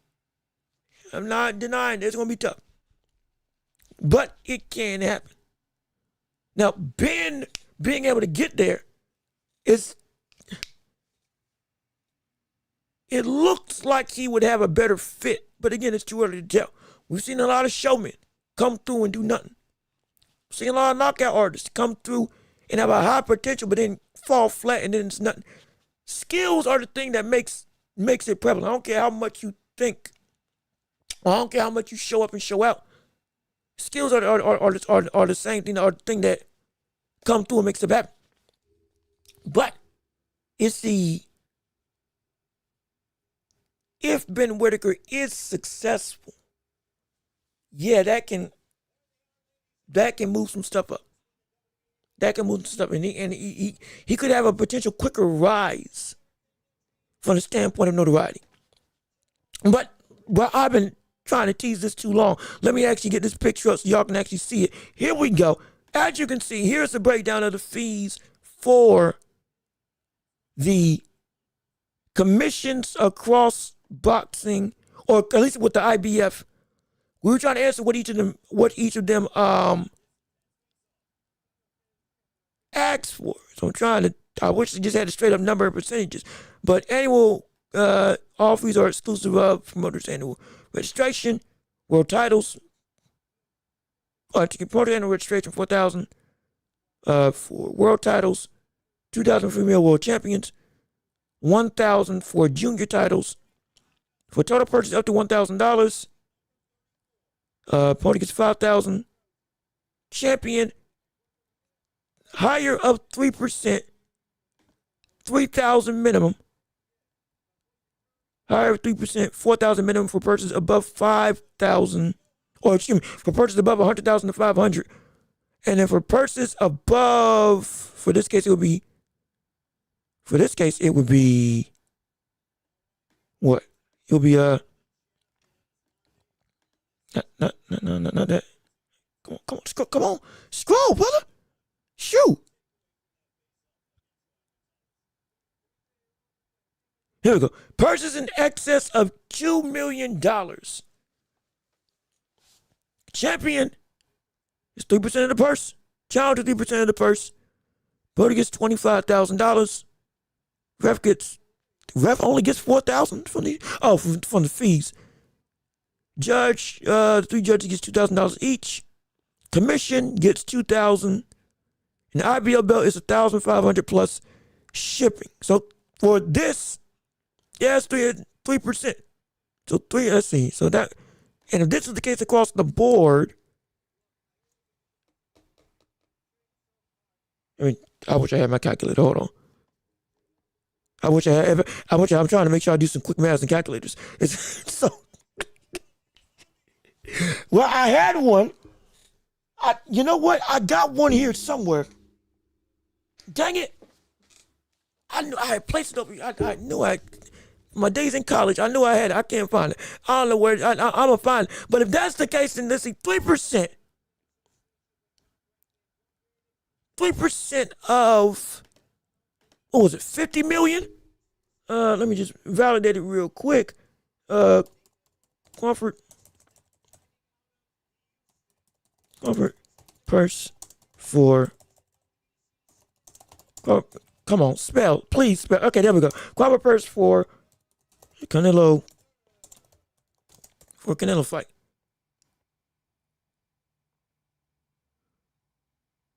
Let's see, reportedly around 50 million, significantly more than this $10 million total or $10 million initial offer. And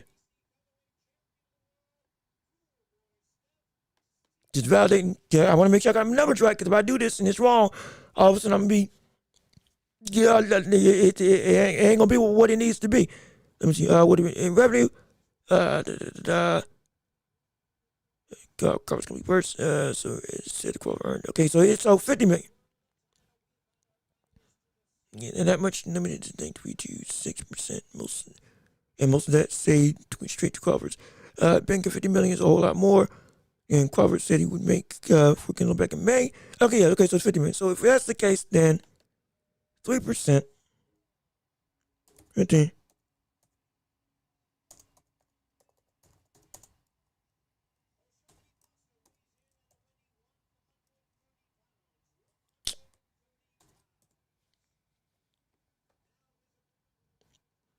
$500,000, $110,000. Okay, all right, okay, yeah. So 500,000 was for. Okay, all right. Okay, so we got the math now. Okay, so 500,000 was what would be if it's 3% by the IBF of the 50 million that he got. So he paid 500,000. WBC, it was 300,000 that they paid him, and who said it? Somebody up here said it. Like Mr. Miyagi said, they dropped it to 0.6% instead of the normal 3%. So then it became 300,000 plus the 100,000. So that's 400,000. So looks like he paid less. But also, if that's the case, what did the other sanctioning bodies let Crawford pay that Crawford's having an issue with here? Because Crawford said the other 3 sanctioning bodies paid the same rate and fee for Crawford to be able to hold the belt. And they all agreed to what, quoting him, they all agreed to what I said I was going to pay. And now you are making me pay again, only using what Crawford said, 300,000 plus 100K. Even with the 0.6 thing, that is a fee. Everybody else agreed to what I said I would pay, and you're not going with what I said with what I said I want to do, and everybody else already said that's good. So now I'm interested to see in what they're paying for the other commissions. Because because IBO, again, if it's 3%, 500,000. You're paying 400,000 with WBC, but he paid the IBF and everybody else just fine. And apparently, again, if I'm using his words, what I said I would pay them, all 3 of them said they agreed. And you ain't letting me pay what they're letting me pay. So why hold you? What are they letting Crawford pay? That's the question. Because he's paying less if it's the normal sanction fee. But the way he's talking, again, per his words, apparently there's something different. Apparently, there's got to be some sort of problem, because he ain't saying nothing about no other commission. he ain't got a problem with anybody else, and he's paid whatever he's paid to everybody else. And again, I'm using his words intentionally because it is showing something's different. Because what I said I would pay them, they all agreed to. But you are making me pay more, and that is a problem.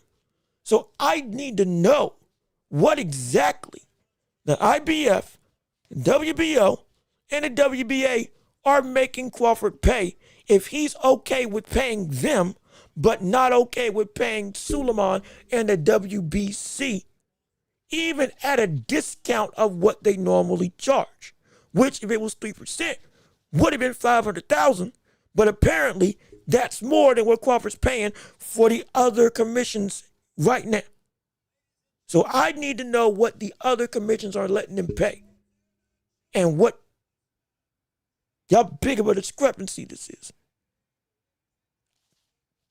I'm not trying to paint any convoluted weeds. I'm trying to say that's an answer I need to find out so I can be better being able to validly make sure I got my story together. So we're gonna be, I'm telling you, we're gonna be, this is why we ask these questions. I'm not trying to hold the show up. Be clear. I'm not trying to hold the show up, please. But this is important that I make sure I do research this and get this right on the fly, because we don't want to lead you astray. And we don't want to make it seem, if I'm wrong, I'm wrong. I ain't got no problem being wrong. So we're trying to connect the words that Crawford said and what he had no issue with versus what he has issue with, and compare it to what the normal rate of what it's supposed to be on average when people pay these fees. So that's what we're all trying to understand. That's what I'm trying to understand. So, like I said, this is why I keep on telling you all there are people that understand business better than me. I'm learning. I'm really trying. I'm really trying to keep on my P's and Q's. But so I keep telling y'all it's important to research for yourself to make sure you got everything that you need on hand. But let me get back to your chat right now, so I can see what you all got to say. Are you excited for the Monte Carlo card? Shabazz Masad versus McGraw. I am. Again, I'm more excited for the Pitbull Roach thing, and I think with Nakatani and Junto on the same, or excuse me, not Nakatani in the way, both of them fighting coming up. Also Jake Paul and Anthony Joshua. I'm very much in the mode. I'm not trying to overlook it, but on the docket of excitement, I'm going to catch it. Yeah, absolutely. But on a priority level, we got some, we do got some bigger fish to fry. But no, I have seen him fight, and I do want to see how he's gonna face off against McGraw. I think I saw McGraw have like a nasty body shot KO, and I'm if Masad gets caught with that, that's gonna be. I'm interested how he's gonna be able to take a shot like that. I'm with that type of punch placement. So I am excited for that fight. I do want to see it. I think Masad wins. I think Shabazz Masad wins. I'm gonna say he knocks him out or wins by unanimous decision. But like I said, if that body shot level power, like I saw from McGraw, is legit, then hey, we could have some stuff on there. Is that card a stack yet? It is. Also, Al Booger Holmes right here. How you doing? Hey, good to see you. And I got the chat working again. How you doing? Good to see you. Thank you for tuning in to the show with us on today. Shakur tripping with that statement. I wouldn't say he's tripping. I would say more so he feels that this is where he's supposed to be. Now, I don't believe that this right. I don't believe that it's going to be concrete. I don't believe there's going to be a situation where he's going to be successful or in reaching that zenith after Tio. Again, unless he just knocks out Tio straight up. Like, that's going to be hard. That's going to be very difficult. You can't just get, it's face-up boxing it is a complicated equation of performance as well as entertainment value, as well as pure skill, as well as accolades. It's hard. It's very hard to do. To be able to encapsulate the global masses, to know you even if they don't know the sport. That's where face-up boxing comes into play. I don't think Shakur's there. I don't think afterwards he's going to get there. But it's a start to get in there. Also, real quick, I'm watching the face-off between Isaac Cruz and Lamont Roach. I'm going to tell you this right now. I didn't realize Lamont Roach was as short as he was. going up against Tank and not looking at Isaac Cruz eye to eye. Wait a minute. Hold on. I might be writing my prediction. Right now, they're staring each other down. And Esau's getting right in his face, nose to nose, and he is not that far off in height and looking like in reach. And boy, that's an intense stare, and he's having to be pushed back to some capacity. They still ain't breaking. Oh wait, yeah, this is about to be a good fight. Oh, this is about to be a good fight. This is about to be a good fight. Yeah, this is about to be, yeah. That's what we want to see. Yeah, that's what we want to see, baby. That's what we want to see right here. Yes, sir. Yes, sir. They join. They talking back and forth. They looking neck and neck. Isaac still staring her down. Lamar turned first, and Isaac still trying to stare him down. They pushing and shoving. Almost, Isaac got his elbow to his head, trying to lightly shove Lamar out the way. This about to be, it's about to be, this about to be a good fight. Oh, tomorrow, this about to be a good fight tomorrow, man. It's about to be a good fight tomorrow. And oh boy, it's going, I can't wait for that main event. Oh, that's going to be a good fight. That's going to be a war. Like Roberto Duran is not a good fighter. Excuse me. Wait, who said that? Who said that? Who said that? Wait a minute. Who said that? Who said that? Did Shakur say this? Did Shakur say this? That Roberto Duran wouldn't be a good fighter today? He didn't say that. He didn't. There's no way. There's no way. There's no way. There's no way. There's no way he said it. There's no way he said it. There's no way he said it. There's no way he said that. There's no way he said that. Is this legit? If this is legit, he's ridiculous.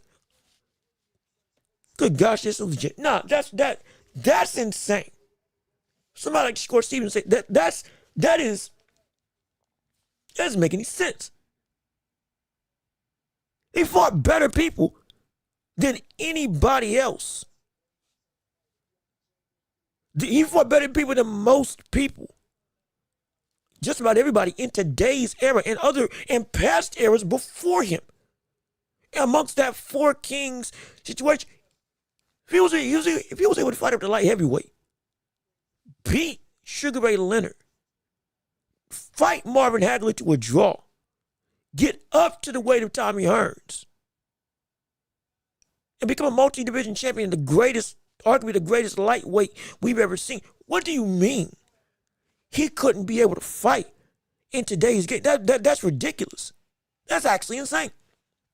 That's actually insane. But let me see. Albuquerque, I still like Shakur, but yeah, he's saying some weird stuff. That kind of blew. I didn't know he said it. That kind of blew my mind. That kind of blew my mind. I did not know he had ever said something like that before. That's ridiculous. It was $300K. That's a lot of polo and pollo. It is. Oh, it's a lot of dough. It's a lot of bread. And like I said, the main issue that we were trying to understand is the breakdown of the price with Suleiman and what they agreed for the fees for Crawford with the purse that he made. Crawford earned $50 million reportedly. The normal purse for all sanctioning bodies is 3%. WBC or $500,000. WBC bumped that down to 0.6%. So that made it $300,000. Quoting Crawford himself, $300,000 plus another $100K for, I forget what the reason was. So Crawford said that's highway robbery. I'm not doing that. These belts think they can control me. That's not the case. He didn't pay to fight with Madrimov either for the WBC as well. Now, with that being the case, when Crawford talked about the other belt commissions, he said, quoting, they agreed to the price I was going to pay them. All three of them. You think that you're better than the other belt commissions? That's not going to fly. You ain't going to control me. The last part, the not going to fly part, paraphrasing. The first part of the price is more than the others. I'm not paying that. That's a quote. So we need to figure out Probably by next week. I'm going to take some time to figure this out. What the world the other belt commissions were letting Crawford pay if the $300K if the 400K by the WBC that they were wanting Crawford to pay in fees was too egregious for Crawford to pay comparative to the agreed upon standpoint that the other 3 belt commissions let Crawford pay. Because he was good with them, but he's saying that WBC is robbing him. So we need to figure out what those numbers are so we can properly continue this conversation. Now that we have all of this in place. That's why I took some time just to straight up look it up so I can make sure I have my stuff right. Because I'm not trying to just be here just saying whatever. I'm trying to make sure, everything I'm saying is trying to be based on what we actually know and everything I can actually put together. And so that's what I'm trying to do. But let me see. Saying he's better than Durant. Oh, Shakur said he's better than Durant. Yeah, no, that's ridiculous. No, that's stupid. He's not better than Durant. He's not better than Durant. He's not better than Durant. He is not better than Roberto Durant. He's not better than Roberto Durant. He's not better than any of the 4 kings right now. That's not to be disrespectful. That is his actual skill set. It is great. It's not them. Nobody's them. Relatively nobody. Only one that actually got to that zenith was, guess who? Terrence Crawford. So, like, duh. You know? Let me see. That's why a lot of people don't like Shakur, because he does not respect the greats. Durant is widely considered the greatest lightweight of all time. Yeah, no, that's what I'm saying. I don't know why he's feeling this way. Will you watch Jai Apatai in the morning? Jai seems ticked off. Is it 4 o'clock in the morning or is it 2 o'clock in the morning? Because I forget what time that fight is coming on Saturday. I'm going to try to get up and see it. I'm going to try to get up and watch it. I'm trying to get up and stream it. I'm going to try. Because I do want to see it. I'm not going to lie. I was more amped up when Janibek was on the card and when Fulton didn't miss weight. I was more amped up for that whole weekend. Now I'm kind of losing a little bit of steam, but we'll still get up and do what we got to do to watch it. So I'll put it. I will put a legitimate effort. I will put in legitimate effort to try to get up to watch that fight. I will. I'll try. Let me see. Because Zerto said he's a nobody. Yeah, no, he's gonna try to make a point that morning. Josh said, why does Zerto come and find out who I am? I hope he does. I really hope he does. He needs to. Jai getting the raw deal, he might have to start jumping to social media or go to heavyweight. He gonna have to start a campaign. Shoot, do what Shannon and Cannon Briggs did. Stalk him and walk him down. Like Shannon Briggs when he was fighting Klitschko, wanted to fight with Klitschko. Follow that brother everywhere he could. And made the buildup of one of the biggest never was fights that we've ever seen. Because I think that fight never actually happened. But like that type of consistent pump and circumstance, getting yourself out there, so that you gotta talk, you gotta know, you have to take what I'm saying and work with it.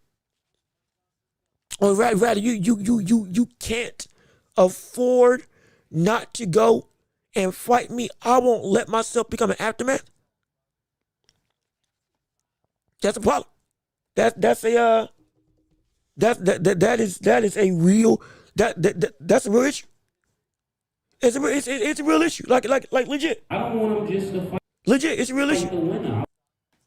It's a problem because when looking at Jai Apatai, that brother's too exciting not to have these opportunities passing him by. He's too young and moving this quick. He's too explosive of a fighter that goes and puts butts in seats. He's too much of a killer from the standpoint of the way that he thinks. He's got Roy Jones behind his back. He's got Lennox Lewis behind him as well. Everybody loves his mentality. Everybody loves his drive. He's got people wanting him to go and be great. But just like with Dave Benavidez, he's not getting his deserved shot. Now, Benavidez is getting a shot at Zurdo over Jai Apatow.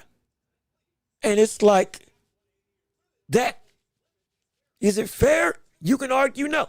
However, it would be in Jai's best interest if Benavidez won. Because if Benavidez won, that would then allow for Jai to actually have a better opportunity to get a championship fight. Because with what Benavidez keeps on saying, I'm not waiting around. We're going to fight the best that's out there, period. Regardless of where or who they are. And he's been moving like the news got broke with MS literally 4 days before the thing actually happened with the announcement that he was going to cruiserweight to fight Zurdo. MS here in the chat broke the news, and it was great. It was phenomenal. But he's keeping to his word. And so all Jai Apatow's got to do is just keep on winning. And if he can make it so he at least lasts up until Benavidez gets that fight. If Benavidez wins, guess what, Jai? You are finally next. If Zurdo wins, well, then there's nobody else in the division that people are going to want to see or that Zurdo can move around to fight with except for Jai Apatow. And so it's a win-win situation where we should be coming up on the final hurdles of what he can do in the ring against Zurdo, or at least getting in the ring, against Zurdo. We should be getting there. Should be. So, hopefully it breeds true. But man, I hate it. If he goes to cruiserweight, if he moves up to heavyweight, it is it's a possibility. It's a possibility that a fight between him and Moses Atama would be an absolute joy. In fact, I think he might have even talked about in the past how he would like to go up there and potentially fight him. I think I saw that on social media somewhere. If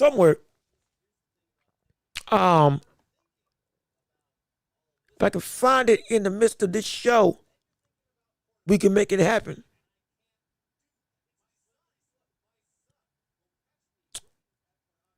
But I don't know if I can get to it in time. So let me see. But regardless of which, we'll keep for the second time, we're not gonna hold it up. We're gonna keep on running with this show. Pat McCormick is a really good fighter. No, he is. He is a really good fighter. He could be a 147 champ.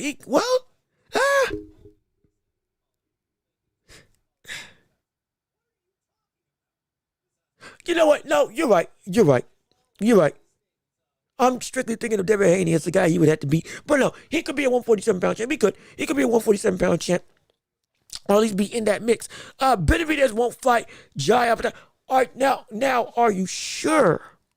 I'd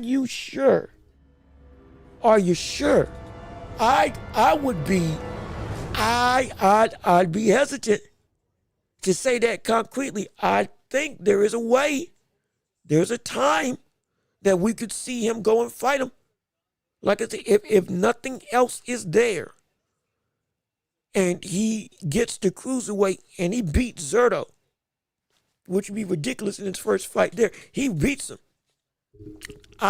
What would, I don't see why he wouldn't, going off of what he's already done. Now, you can say he won't be able to beat him. Okay, fine. If you think he won't be able to beat him, hey, that's well and good. If you think he's too dangerous, too much of a threat, I get that. I'm not going to fight that. I'm not going to fight that if you think Jai Apatow is going to be just too much for him. I'm not going to fight it if you think Zurdo is going to be too much for him. That's fine. That's fine. We can have that discussion a whole nother day.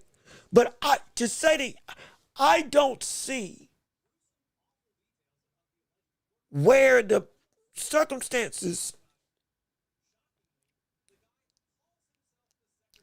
if they weren't in place of him being able to fight, Ja wouldn't happen.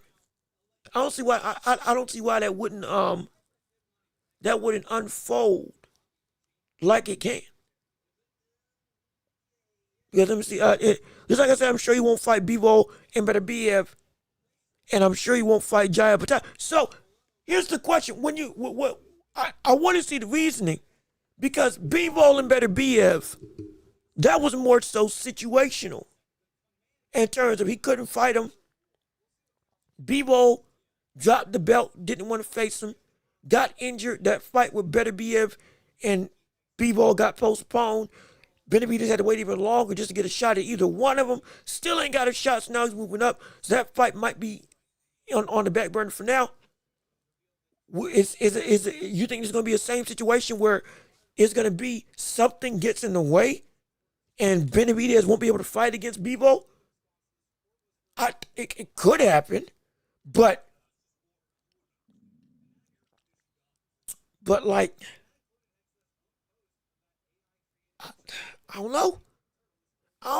Let me see. Benavidez was free on the table. Let me see. Benavidez, when let me make sure I got the timeline. Like, let me make sure I got the timeline.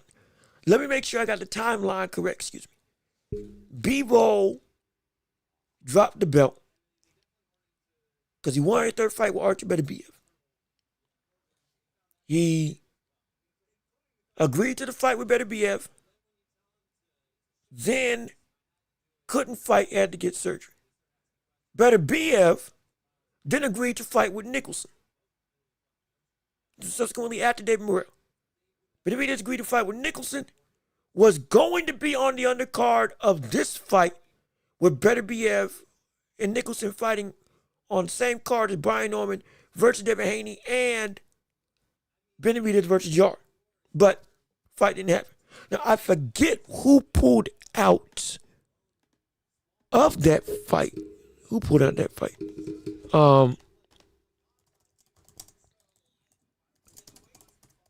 Why did Benavidez? No, why did BF versus Nicholson not happen? Okay, so Beterbiev had to pull out of the Nicholson fight due to injury related to his meniscus knee, or the meniscus in his knee that already had been injured previously in the fight going before Bivol, and then he had to go get repaired, and then he fought on it in the second fight with Bivol. But that same knee had issues again, had to pull out of the fight, and so was injured. So Beterbiev was injured in the time that he would have been free against Nicholson, which is why he had to pull out. Bivol got hurt first before anybody. He had to get surgery. And also initially dropped the belt to go fight Beterbiev at all. But both of them were on the shelf at the time that Benavidez said, I'm moving forward and I'm moving on. Now, you could argue Benavidez could have agreed to fight Beterbiev first, and then Beterbiev got injured. Okay, fine, that happens. But also at the same time, Beterbiev, one, already was looking at Bivol, and Bivol was looking at him. And two, Benavidez was looking for his undisputed championship opportunity, which Beterbiev didn't have because he didn't have a belt, because he got him took by Bivol. And he had been saying, I want my shot at undisputed against the best brother out there. And every time I get there, I don't get the chance to. So I think, again, it was circumstances kept on lining up. Well, he was looking in the right direction and he was moving where he was supposed to go, but somebody else was at fault with why the stuff didn't happen. And it's a shame. I don't think it's Benavidez's fault.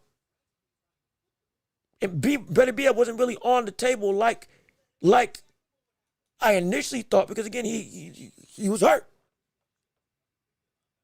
He was hurt. And we thought he was going to be B-Ball and Better Be a first. Before anybody. As a trilogy, which what B-Ball had initially set in motion. So that kind of threw a wrench in everything. Because now he's moving up. I don't think he's not going to let this opportunity take a big fight pass him by. If it's there.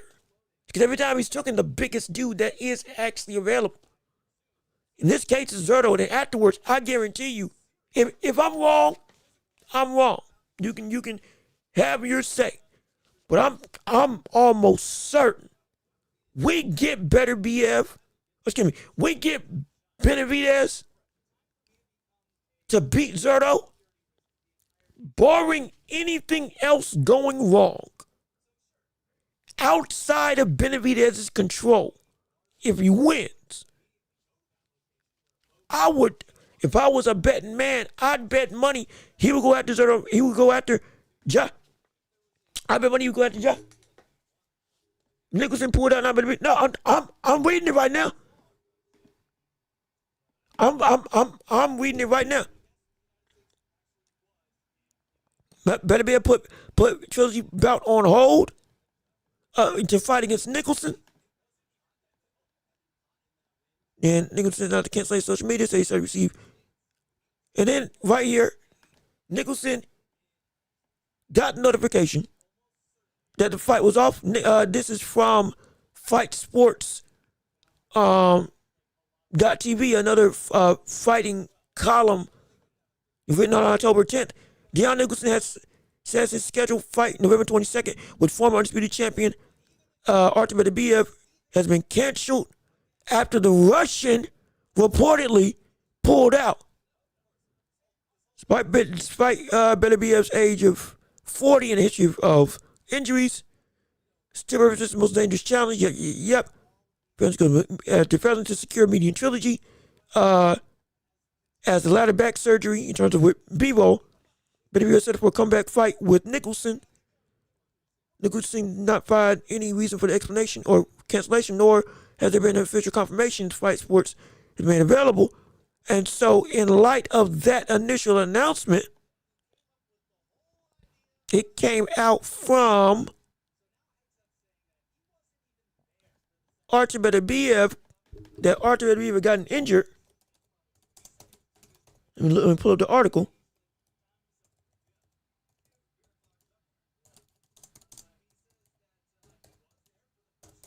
So you make sure we cite our sources.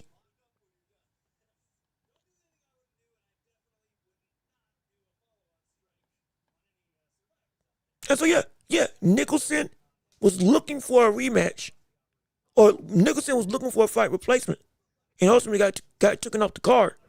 But Beterbiev was the one that pulled out of that fight due to, as I believe it was due to a knee injury, at least by what these articles are saying, if not by an undisclosed injury that we all assume. But it was something going wrong with Artur Beterbiev. But it wasn't just got word that my fight. Yep, see, this is a quote from Artur Beterbiev on social media. Just got word that my fight with from Nicholson. Just got word that my fight with Artur Beterbiev has been canceled. Be the will of God, I'll have info on the fight soon. Read the post from Nicholson's Facebook account. Still working on prepping for whoever come Artur Beterbiev, maybe another day. And so Artur Beterbiev's side was the one that had to pull out. No reason was given by Nicholson for the cancellation. Boxing follows its story. They become available. Nicholson 21-0 or 22-1, 18 KOs. Have been preparing for the massive step up in competition in Beterbiev, who despite mounting injuries would have been far and away the most dangerous opponent of Nicholson's career. But again, it was Beterbiev that pulled out of that fight. It was not Nicholson that pulled out of that fight. And so that's kind of where we are. I'm reading straight from multiple different sources. Boxing Scene, Fight Sports TV. So it's like, I wish this stuff didn't happen because it's just a mess. It's just a mess all around. Really, it's just a mess all around because we just want the fights to happen. We just want the good fights to come about. That's all I'm asking for. That's all. That is all I'm asking for. That's it. And I'm just and like I said, the article was from Boxing Scene, their website, going and documenting exactly what was going on and who did what, who moved where, who pulled out of the fight, and all that stuff. So I'm all this is coming from their sources, and other sources keep on corroborating the same stuff. So I'm like, that's all I can say. That's all I can say is look at my table. Also, let me see. I just won the truth. How you doing? Good to see you. Thank you for tuning in to the show with us on today. Fulton is undisciplined. Like I said, yeah, I believe this is the second time that Fulton has missed weight. So everybody's hot and upset. Even if he beats Chucky Foster, it's going to be that he still won't be able to win. And everybody's all just mad. Mad. It further brings another blemish on what is supposed to be a phenomenal card. Or what was supposed to be a stacked card for the PBC on this Saturday. It's still got great fights, don't get it twisted. But it ain't got the same, the same, excitement that it was having in the past, which is, it's a mess. It's a mess, man. Between Janibek and Fulton, it's like this car lost a little bit of steam. I'm not gonna lie, it lost a little bit of steam. Benavidez already had the fight signed with Zero. Yeah, he did. Like we found that out. We found that out afterwards. That from an inside source, which is crazy. It's still insane. We got the scoop. That's about that side of fight with Zerto. Like 4 days before. It was like, 4 days or a week before it happened? For one from MS, one of our chatters that are in the stream. And so I was like, hey man, if that does happen, that's great. And I'm not mad. Because like I said, it still follows the same guidelines of you are going to a bigger test that, mind you, all of us were saying, hey, this ain't, cruiserweight might be the limit that you can't make. Cruiserweight might be the limit that is too much of a means of dominating nature for you to be able to be successful at. There's too much power there. They're too durable. Now it's getting to a point where you get rocked up at cruiserweight, well, you're going down almost guaranteed. You can't do it. That's been the normal sentiment. But now, he's doing it. And so, and Rhoda, I get it exactly. Like I said, job top fight won't happen. It might not. I would hope that it would. I do believe that it will. But like, if you're right, if you're right, you don't get the flowers. You'll get your flowers. I'm not gonna act like that you might not be right. I'm not gonna act like you might not be right. The fight could indeed just be smoke and mirror. Shoot, he could lose against Zerto, and then the fight just never happens. So, then there we go. Boom, it's done. It's over. Hey, look at it. It's finished. We got some problems here. Ain't nothing else. But if the opportunity does come into play, that it can happen, I'm of the volition that if that's the only option that's out there, with how Benavidez has been moving, I think he will do it. But we'll cross that bridge when we get there. Because everything right now is just speculation. We don't know up until we actually see. We don't know. And hopefully we will know sooner or later. Now, I'm not going to lie. I just want the truth. Hey, brother, I do too. But this might not be the truth. Saying that Usyk is going to lose to Benavidez. Now, I love hype. I love pomp and circumstance. I love fandom. I love Dave Benavidez as much as the next guy. But that is ridiculous. That's ridiculous. I'll even say that I think Benavidez can compete, or I think he'll at least try to compete at heavyweight, and I think he'll fare better than people may realize. But even me against Usyk, brother, I don't know about that. Before Usyk, he would have to go up against Moses or Talma. Then after that, he would have to go against potentially Anthony Joshua. Yeah, that Daniel Dubois, Joseph Parker. Shoot, Ajit Kabayel. And a whole host of other names. Teta Moana. Another up and coming 6'6", 6'7", arms like a doggone eagle. Is he from I think is he from New Zealand? I forget exactly where he's from, but fluid and can crack. Like you got some dogs you got to deal with. Martin Bacoli, F.A. Ajagba. It's not, even though you're a better fighter than them, absolutely. But it's at that point in time, hey, that size might just be too much with where you're coming from to fight at heavyweight. Though your skill set would be more advanced than most people in the heavyweight division. I would not doubt that in the slightest.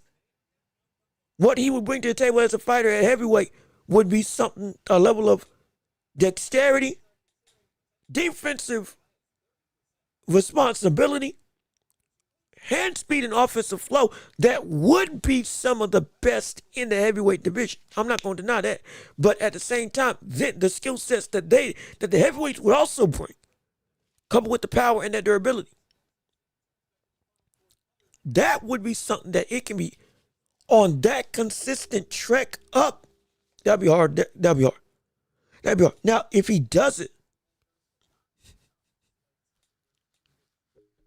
I'm gonna say this: we do try to give the perspective on each side. If he does go and get to heavyweight, and he gets to heavyweight, and we actually see this brother go through and win against an Usyk, even against the likes of Anthony Joshua, or anybody amongst that top 10 in the heavyweight world, brother, oh my gosh.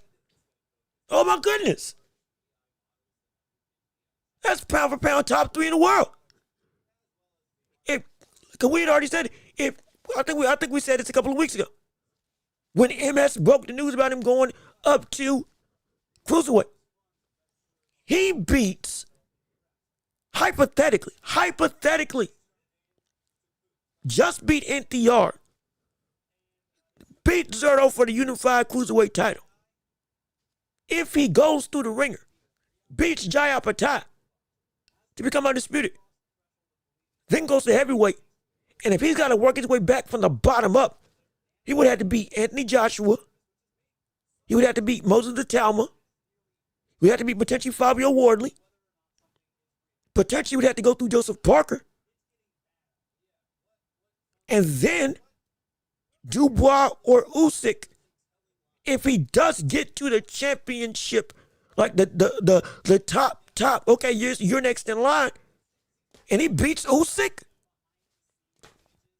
brother, my gosh, that's the best fighter in the world. that's the best fighter in the world. He does that.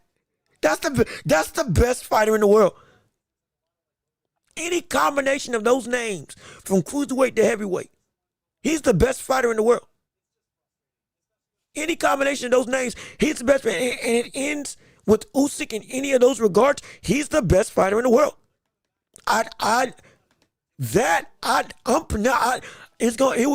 would take a lot. Because what Crawford just did, that would be a lot that would need to happen. That would be that a lot type of amount. Again, it's a lofty goal. I'm not saying it's gonna happen. We're saying if he did indeed accomplish that, then yeah, what could I say? What could I say if he did actually go that route? There will legit be nothing I could say.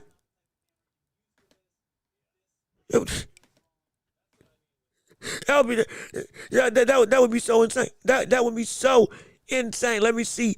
I mean, trying to read that would be ridiculous. I mean, that's shoot, man.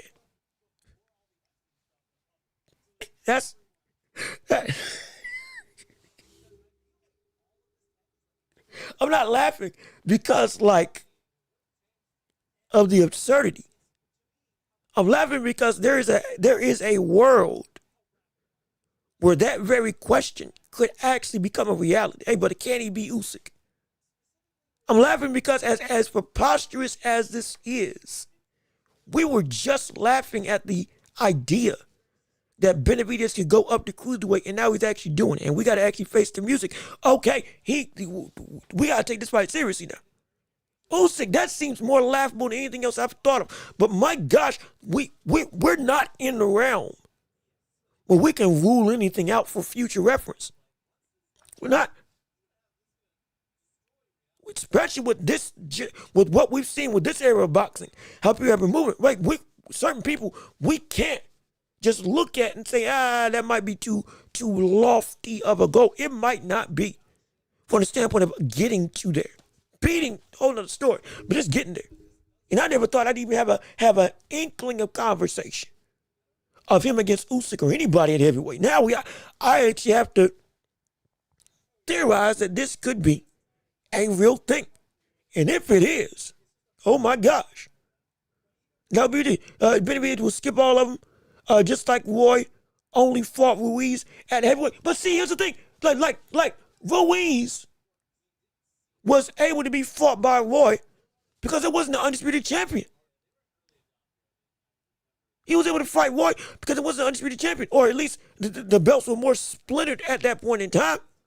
Though Lennox Lewis was the best in the world. You're talking about you're talking about skipping the line against Usyk. This ain't even Daniel Dubois. Usyk.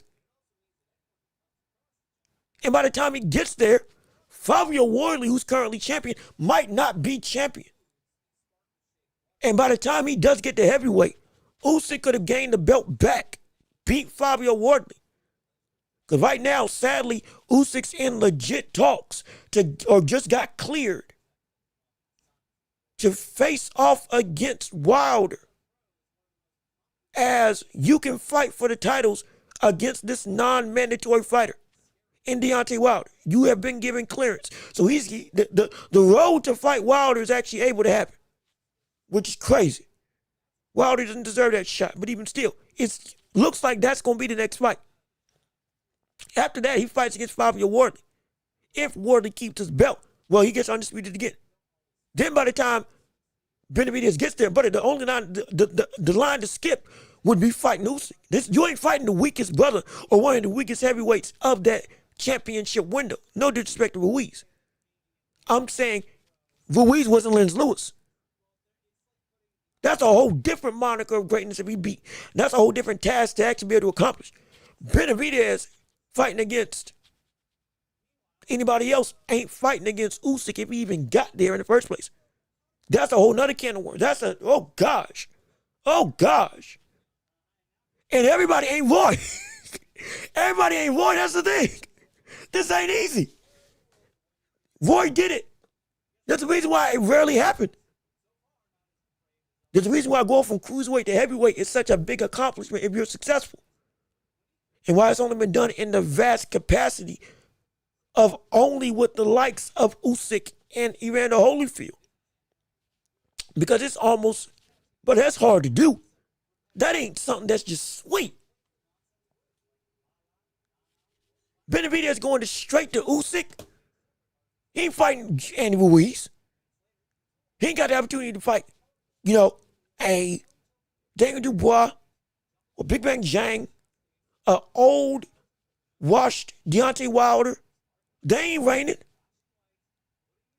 This is the brother who I have as a top 15 greatest heavyweights in history. Still in his prime. Who just beat the land of giants and ran the table. Like, Again, he does it. He's the best in the world. Will he do it? I don't know. And I mean, you say that John would drop him. I wouldn't put it past him. I wouldn't put it past him. Yeah. It wouldn't be a surprise. If he did, it would make all the sense in the world.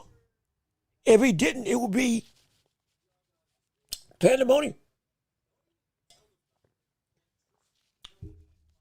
If he didn't knock him out, but that would be impressive in Benavidez's own right.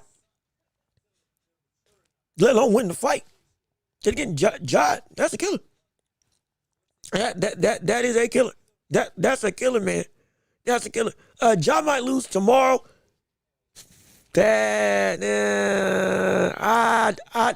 He might. I strongly don't believe he will. But he could. He could. He absolutely could. Let me see. More good cruiserweights up and coming from the UK. Now, you're right. Like, you got to understand. Even adjacent to Zerto and Jaya Patai. Like, that cruise, let's say he chooses to stay there for a little bit longer. There's a lot. There's a lot of growing comp at the cruiserweight level. Shoot, don't forget, the immortal Badu Jack is still there. Hey, don't forget that. Don't forget the ancient one. Methuselah himself, Badu Jack, is still at. We can't forget about. We can't forget about the literal rock of the cruiserweight division. Badu Jack still exists.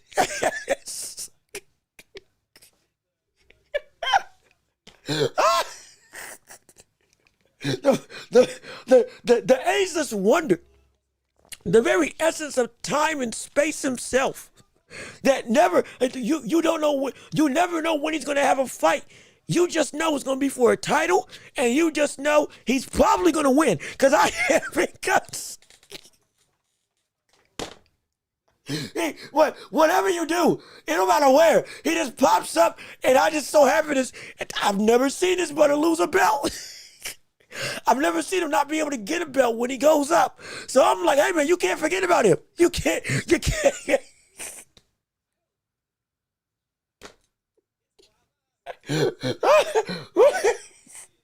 Oh boy.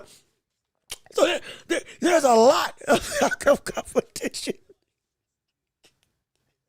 at the cruiserweight division that if Benavidez does stay to reign, it's gonna be work.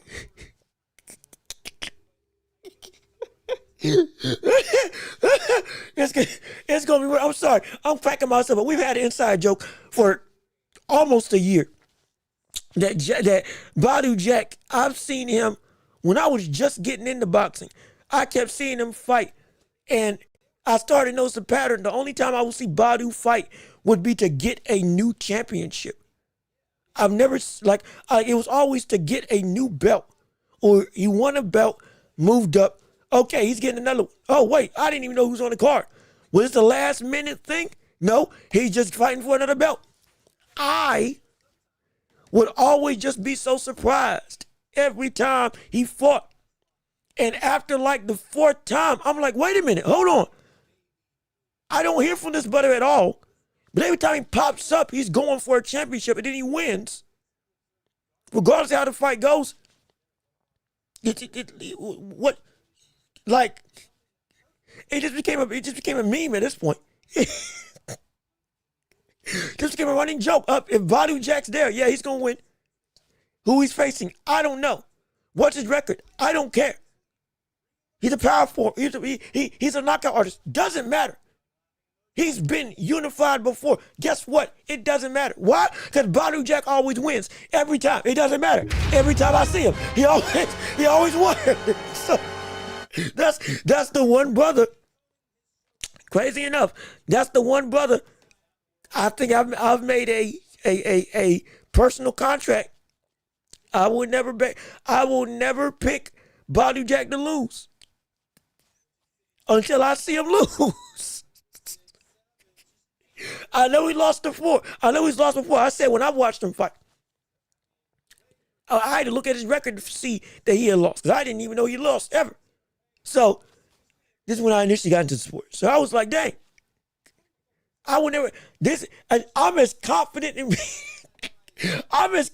picking Badu Jack as I am in picking at this point Terrence Crawford. Just because I'm scared to say he's gonna lose a fight. His streak's like LeBron. I don't want his streak to end of him winning a championship every time he goes up. I don't care. I never want to see Badu Jack lose. I never. If he loses, that's like LeBron scoring again less than 10 points. It's when he loses a championship fight, I'ma say this entire era, yeah, it's over. That's gonna be the sign for me. This era's done, and it's time to move on. It's all right, Shakur, all right, Abdullah, all right, Benavidez. You know, in a way, it's time for you to take your rightful place as not just as one of the biggest talents, but you're leading the era. Dubois, it's your time to shine, to take this division at the top, potentially between you and the Talma. Because Usyk, you get ready to go. If he goes, if you played Expedition 33, like with the Gourmage, if you played the game, when they wiped the number and added lower number, in this case 33, everybody 33 years old and older just disappears outright. It's like a cleanse of that city. That's what Badu Jack is. The second he loses, I'm saying every great that we've known, they're losing. Usyk, he about to lose. Crawford, he about to lose or retire. I don't care. Anybody. Canelo, about time for him to go. Tyson Fury, yeah, he's never coming back for real. Anthony Joshua, he's got one more fight and he's done. I'm saying, though, everybody getting wiped out in one fell swoop. If that's the case, if Badu Jack goes. Oh man, that's funny. But look, no, just inside jokes for for the show. But we're not gonna drag the show on any longer. We're gonna do the last call for the stream to see if anybody else has anything they want to say. Any other regards, the topics of conversation, questions, comments, concerns, debates, any other takes, opinions, outlooks that you want to say, questions you want to have for me, dream fight scenarios, all of that. It's your time to get your stuff off and have your voice be heard and have your voice be seen for the final time in this show. Like I said, we're in the championship rounds, and in the championship rounds, in the whole of the show today, you all control the conversation and the direction of where the show is going to go. If you want to support the show, hey, we got Cash App, we got PayPal. Am I pointing in the right direction? I'm pointing. Yeah, I'm pointing. We got Cash App and PayPal. Links in the description, and you can give through super chats, gifts, stickers, whatever, if you want to support the channel. But it's your last call to get whatever opinions you want off on the show today, so we can hear what you got to say in the grand scheme of the boxing and sports world as a whole. And we're going to give you some time. If you don't got nothing else to say, like I said, we ain't going to drag it on. We're going to go and work like we need to work. And we're going to do what we do best, absolutely, which is still flow and end off on a strong note, absolutely. But it's going to give you a time to be able to say or go on any previous topics that you would like to discuss or want my opinions on in the grand scheme of the boxing ethos or the sports world in general. Let me see. Trey Caesar, hey, what's going on with you? How you doing? Good to see you. Thank you so much for tuning into the show with us on today. Let me read what you have to say on the matter so we can make sure that we have your voice heard and seen on the show. Let me pull up. Let me see. He ain't no face about it. See, going back to the conversation with Shakur Stevenson, he ain't no face. He ain't the face, move up, fight. Devin, the face, definitely not. I would say, now, if he does move up and fight Devin Haney, ooh, that would be an interesting endeavor. However, I would not want to see that fight because I don't think that would be a fun fight to watch. Not from a technical perspective. Hey, I've said that I think Shakur is a better fighter than Devin Haney. But how Devin Haney looks right now going up against Shakur, I would love to see how that would transpire. I would from a technical perspective so we can get a definitive answer. But stylistically, that fight would be a nightmare. That fight would be a nightmare. That fight would be a nightmare for fans to watch. That would be so objectively hard to sit through.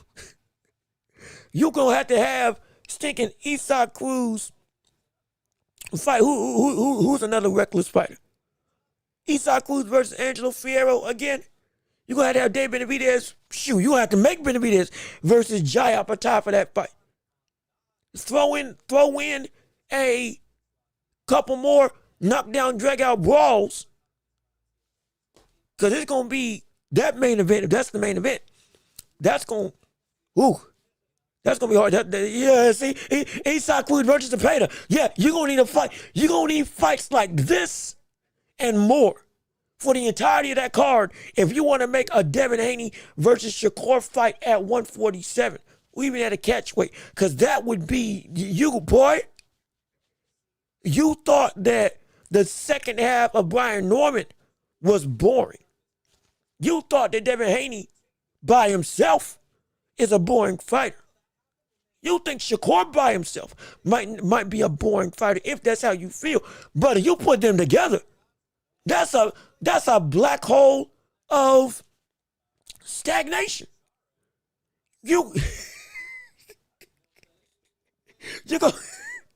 It's gonna literally be a front foot battle and nothing else. Like one jab wins around. That's how it's gonna be. One jab, you're gonna use stuff like this. Oh gosh, and the clinching. Oh Lord, oh Lord, oh the clinching that can happen in that fight. The lack of actual working to go and fight each other. Forward movement. Who's taking control? They both might just fight on the back foot. And that Riyadh season logo is going to be the distance that they're going to keep with each other. That's how far apart they're going to be. I would be so surprised. Oh, gosh. Oh, gosh.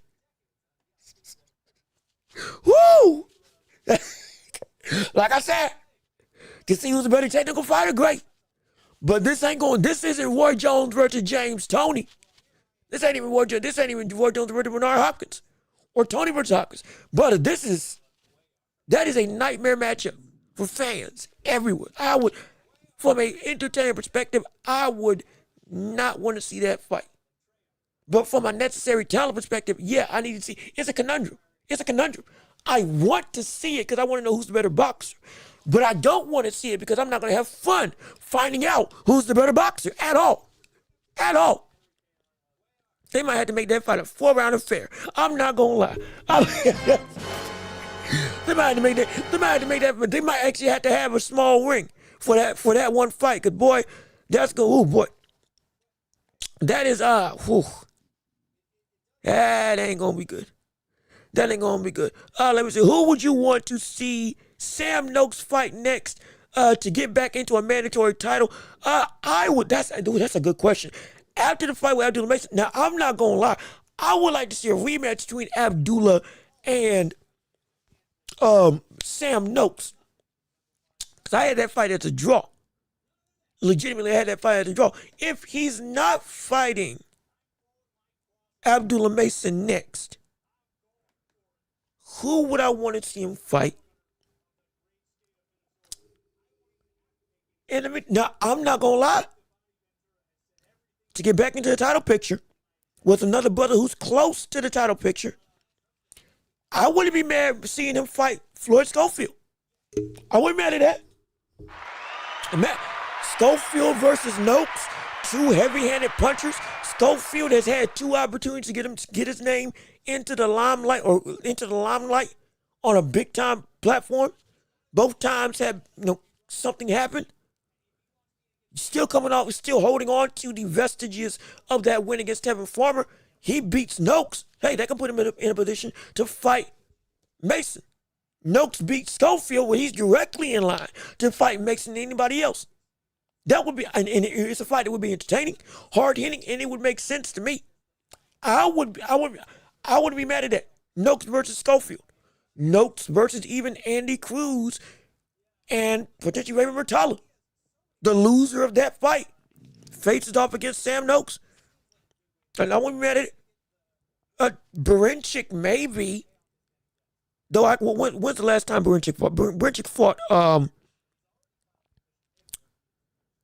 Dennis Berinchik, the last time he fought was against, where was it? Keyshawn Davis. That's who it was. Got knocked out against Keyshawn Davis in 4 rounds. And he ain't fought since then. Good gosh, it was 9 months ago? Shoot. That felt like it was longer. That felt like almost a year and a half ago. My gosh, it felt like it was moving quick. But like I wasn't mad at it. But my best thing would be fighting against, if I had to pick, Schofield. Noakes versus Schofield. That would immediately put him where he needs to be for a title opportunity if you want to see him directly back in line for a championship opportunity. Also, Benavidez versus Benavidez, yeah, that's a fight you would need to fight on a card of Benavidez versus, of Devin Haney versus Shakur. It's going to have to be nothing but like guaranteed knockouts and absolute, violence, where you can't sit down for the first 3 hours of the fight card, because that main event might not be up to. Also, Zepeda. When is Zepeda? Well, if we want to say back, Zepeda's coming off of a loss. I don't know how fervently that will push. Now, it'll be for a great fight. But if we're talking about pushing him back into immediate title contention, I'm thinking Schofield would be better. But, because I think Schofield's like ranked number 1 in one, by one of the belts. So I would think that Schofield would be better. But a fight against Zepeda would, from my perspective, would do the job.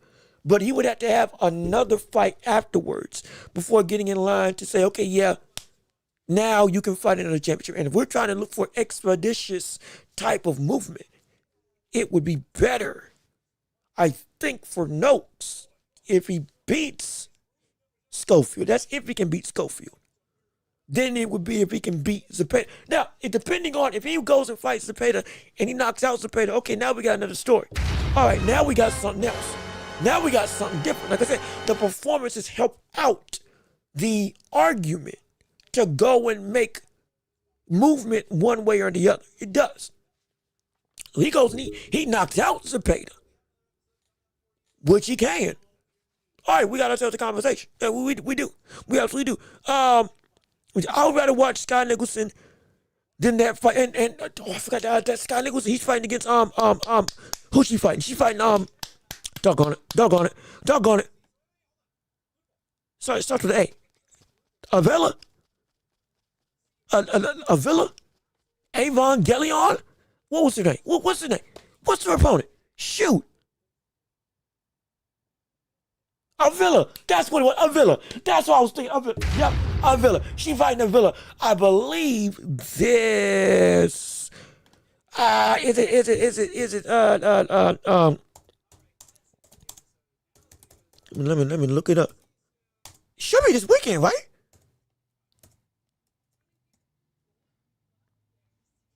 Okay, yeah, it's this weekend. It is this weekend. She fighting on, it's on the undercard. I thought Sky Nicholson was on her own card.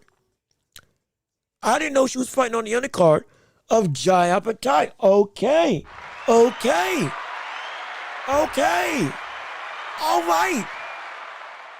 It's a pretty big platform. I'm not going to lie. Hopefully she shows up and shows out and keeps that mean streak about her. If she is indeed going to stick to, okay, we're going to be more aggressive and we're going to be putting people down. We love that. It can shake off the identity that she is a boring fighter, like Devin Haney so eloquently put on Twitter in reaction to it. But she keeps that up. She's going to have a lot of new fans. She's going to have a lot of people coming through and saying, you know what, I might just turn myself around when it comes to what I feel about Sky Nicholson. From boring to must watch. Hey, it can happen quick. It can absolutely happen quick. You're going to call the Pacheco fight next Saturday? Diego Pacheco next Saturday?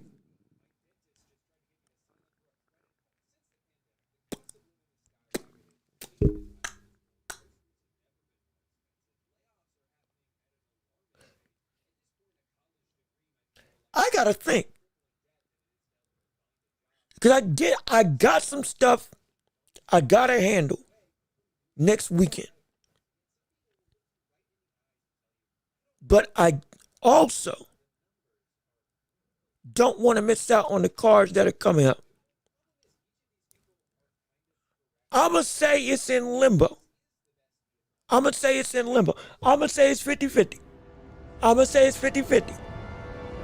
Depending on how, life happens between now and next weekend. Because if I can call that fight, I'll watch that fight. Because I love Diego Pacheco. Wait a second. No, she's not. She's on the. Wait, hold on. Time out. Wait a minute. Hold on. Sky on that Pacheco card. So hold on. Time out. Wait a minute. Time out. We got some problems here. Time out. Everybody hold on a minute. Pump the brakes. Everybody stop.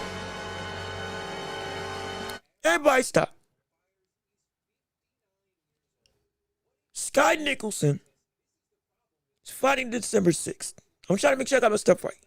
Sky Nicholson's fighting December 6th. She's on the undercard of Jai Apatai. Correct? Correct. That's correct, right? That's correct, right? I'm thinking I'm reading this straight up. She's on the undercard of Jai Apatai. Does that also include Diego Pacheco? Because right now, yeah, what the world? See, oh gosh, see, I'm so confused. Now I'm confused. Let me make sure I got my stuff right, because I don't want to say anything before I can make sure I got what I need. I want to make sure I'm up to snuff. And because I do not want to be telling y'all something wrong. Lord knows I don't. Where's the card? Where's the card? Jai Apatai's card. We getting wrong information left, right, and center. I'm gonna show y'all. I went to Google and I posted it and I voted. I'm gonna show you exactly what I'm looking at. Originally, it said that the thing was gonna be on Jai Apatai, but it's not.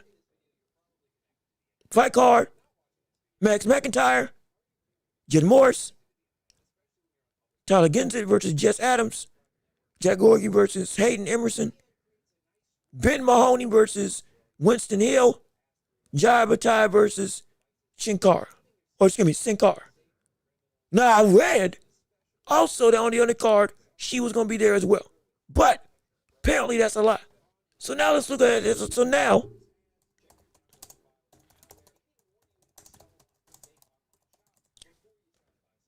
because I'm all out of sorts. I'm getting frustrated. I'm trying to figure out what the word's going on. I really am. It's May 25th.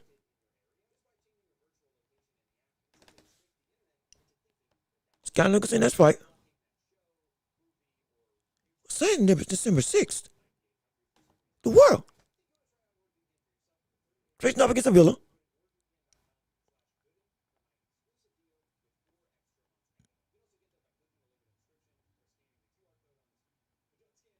Next fight is against the Villa.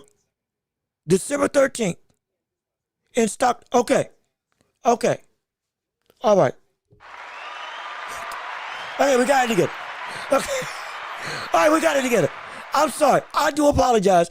I was getting multiple different entities and instances from multiple different people as to what was and wasn't going down. We got it fixed now. Pacheco, Scott Nicholson, next week, December 13th. Apatai, Isak Cruz, this weekend on Saturday. We figured it out. And again, Mark H, thank you. Thank you, Mark H, for putting it in the chat. I saw it, but I was going to ignore it because I can make sure I validated it for myself because I had to make sure, because I was getting confused. I was thinking my whole schedule and everything I had written down was completely null and void, and I was going to look like a fool. Lord knows. Oh, I'm about to say, y'all going to unsubscribe. Y'all going to say this channel's bum. Y'all going to say there's a reason why you got a small community, because you don't know jack squat about nothing. That's what I thought was about to happen. Lord knows. I was getting scared. Thank the Lord. We got it right. Mark H, you right. You're right, Mark H. It's going to be December 3rd, or the 13th. Pacheco is fighting, and Scott Nicholson is fighting next weekend. This weekend, it is Jaya Patai and Lamont Roach versus Isak Cruz. In the morning, Jaya Patai. At night, Isak Cruz versus Roach. Okay, we got it covered. We figured it out. It took a minute. It took a second now. It took us a while to get there, but we got it. But like I said, patience is a virtue. And we got there. We're all in this together. Okay, so we're all in this together. So yes. So like I had said initially, next week, Pacheco, Nicholson, both of them fighting. It's 50-50 whether or not I'll be able to watch that card. It is. We will wait to see what life is like when life does life in between now and next Saturday.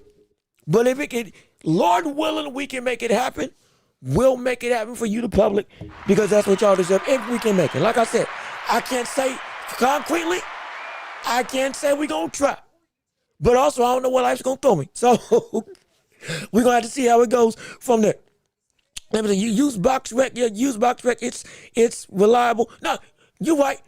Normally I do use it, but see, crazy enough, BoxRec as a website takes a whole lot of memory on your computer for my tech people out there. You'll be surprised how much memory and RAM that thing takes when you're trying to run with multiple different tabs up. Kept on shocking me. It'll actually slow stuff down if you got too much stuff open. That's how much traffic or how much memory it uses. So I gotta be like, I use it, but I use like sparingly. Cause all of a sudden, if I use it, I'll start slowing down. I'll see myself slow down on stream because and I'll hear my computer all of a sudden, revving up like it's about to take off in the room. So I gotta be mindful.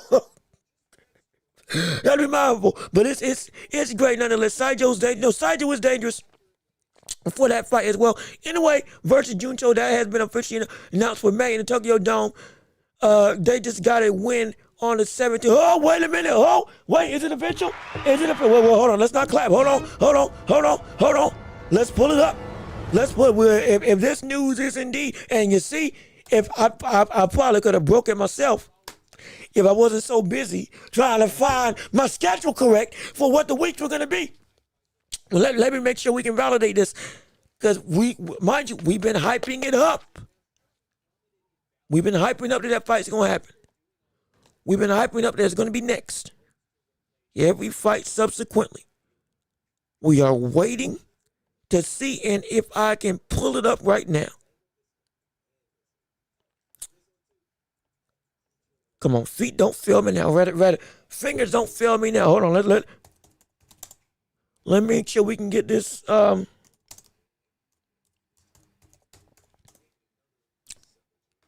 Make sure we can get this fight news up for y'all officially.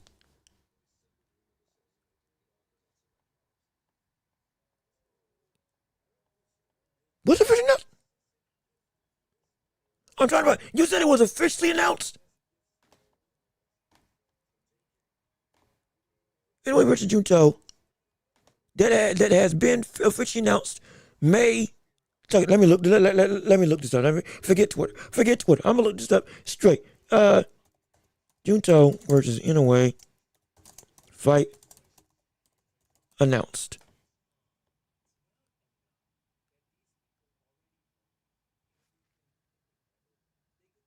Well, I'll be.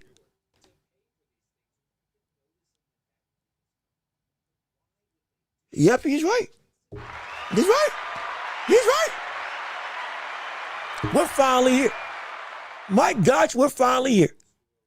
Can you, the day that we thought would never come. The day that we've been waiting for the longest time.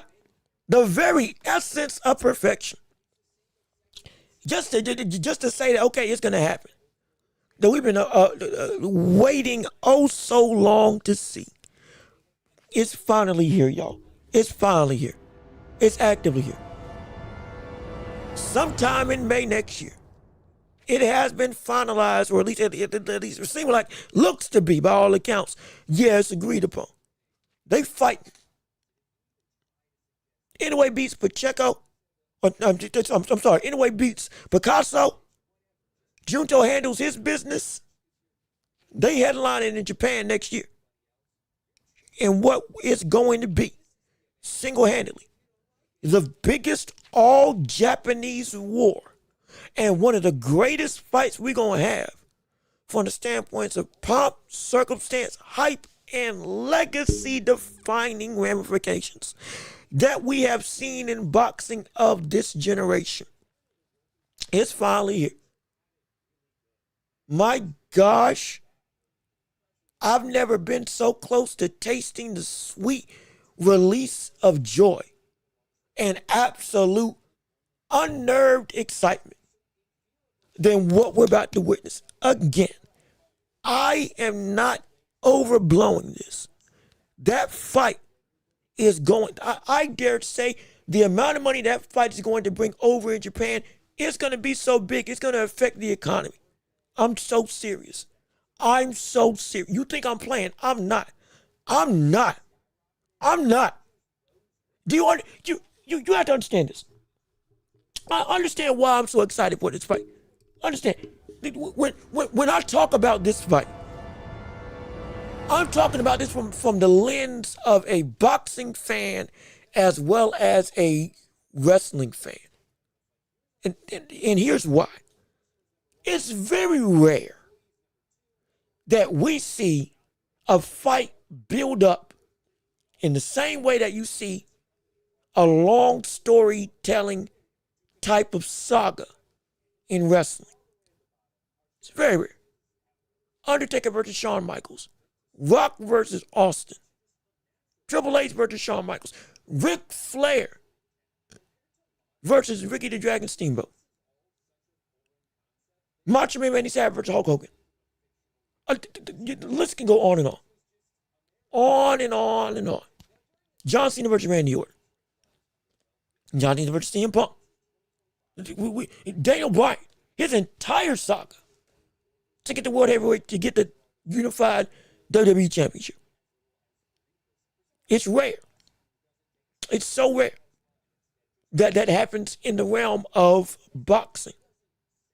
But when it does, you get events like Floyd versus Pacquiao, Floyd versus Money Mayweather, Ryan Garcia versus Tank Davis, Mike Tyson versus Evander Holyfield, Tyson versus Lennox Lewis, Tyson versus Holyfield 2. You get those types of spectacles. Ali versus Frazier, the entirety of the trilogy. Mickey Ward versus Arturo Gatti. When it builds up like that, you get those types of events. Shoot, Spence versus Crawford as a more recent example. It doesn't happen as often. But my gosh, when it does,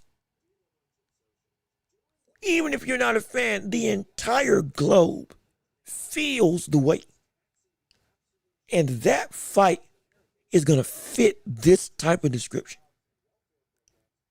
Because I don't think y'all get, in a way, Nakatani over in Japan is already both of them world acclaim. But over there, but the amount of, I don't think, excuse me if I'm wrong, but I don't believe there's been a fight as big, I don't believe over in Japan, there's been a fight with as big of historical impact and context and greatness, all swirled into one, with both fighters at their prime and recognized the world over as the best in the world, both of them respectfully. In a way being 1, 2, or 3, depending on how you rank them, and Nakatani being between 7 and 10. But both of them in their prime at the same time, who have been on the collision course for upwards of 3 to 4 years, at least 3 years minimum. And we're getting them at their best with potentially the undisputed super bantamweight title on the line or on the line. We haven't seen that for them in terms of for the Japanese population on this grand of a scale. I think ever. Legit, I think ever. Mind you, the first fight that was in the Tokyo Dome in 35 years was with Inoue versus Louis Neary. This fight might just break records over there, the likes we've never seen before. The cultural impact of that fight is going to be swathed the world over. I dare say the winner of that fight,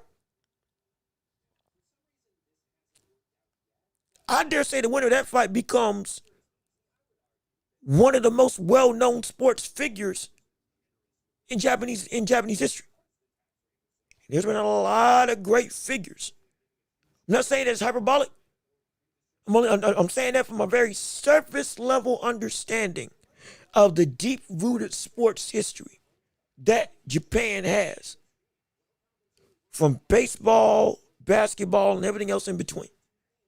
How they've lauded other legends of other countries, like with Kobe Bryant, Japan and China.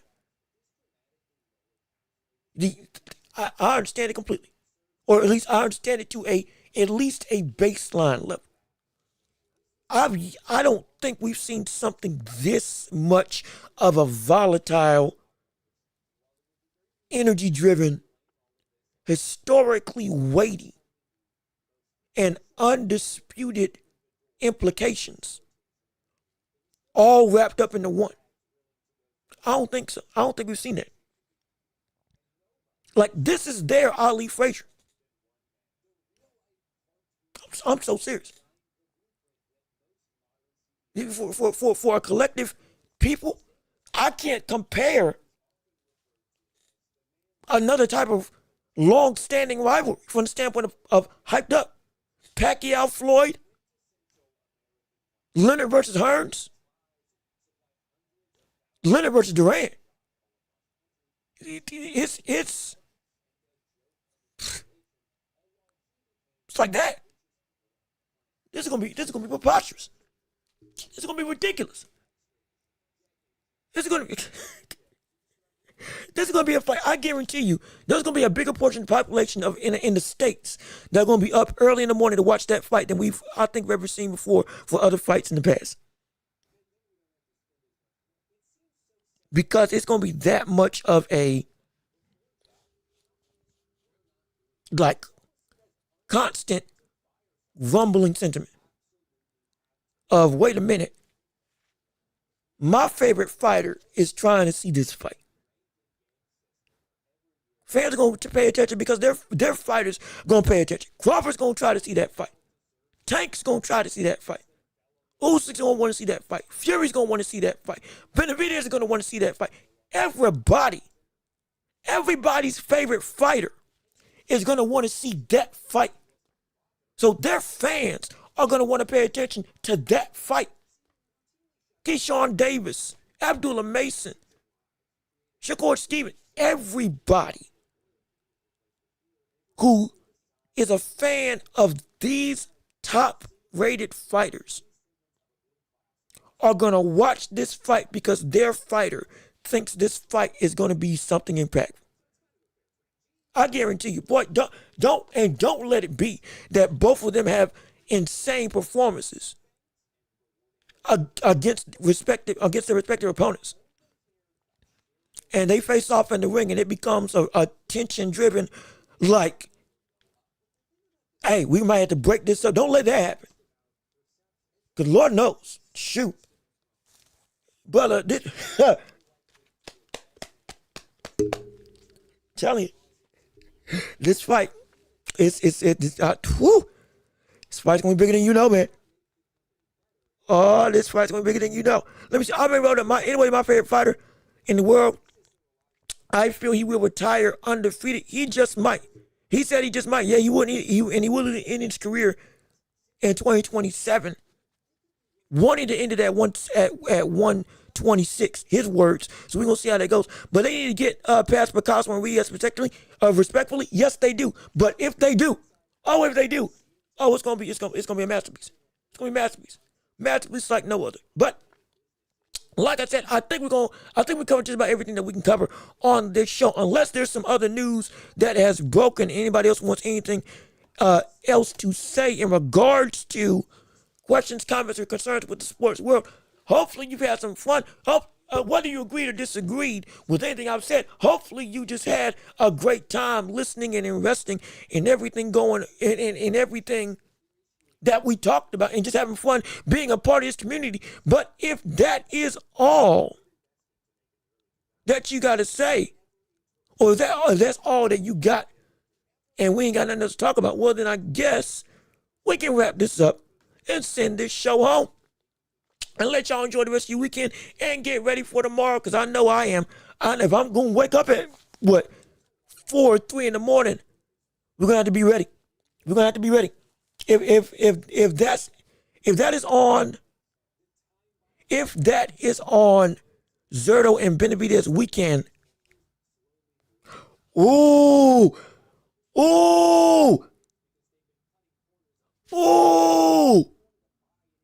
I didn't even think of that, brother.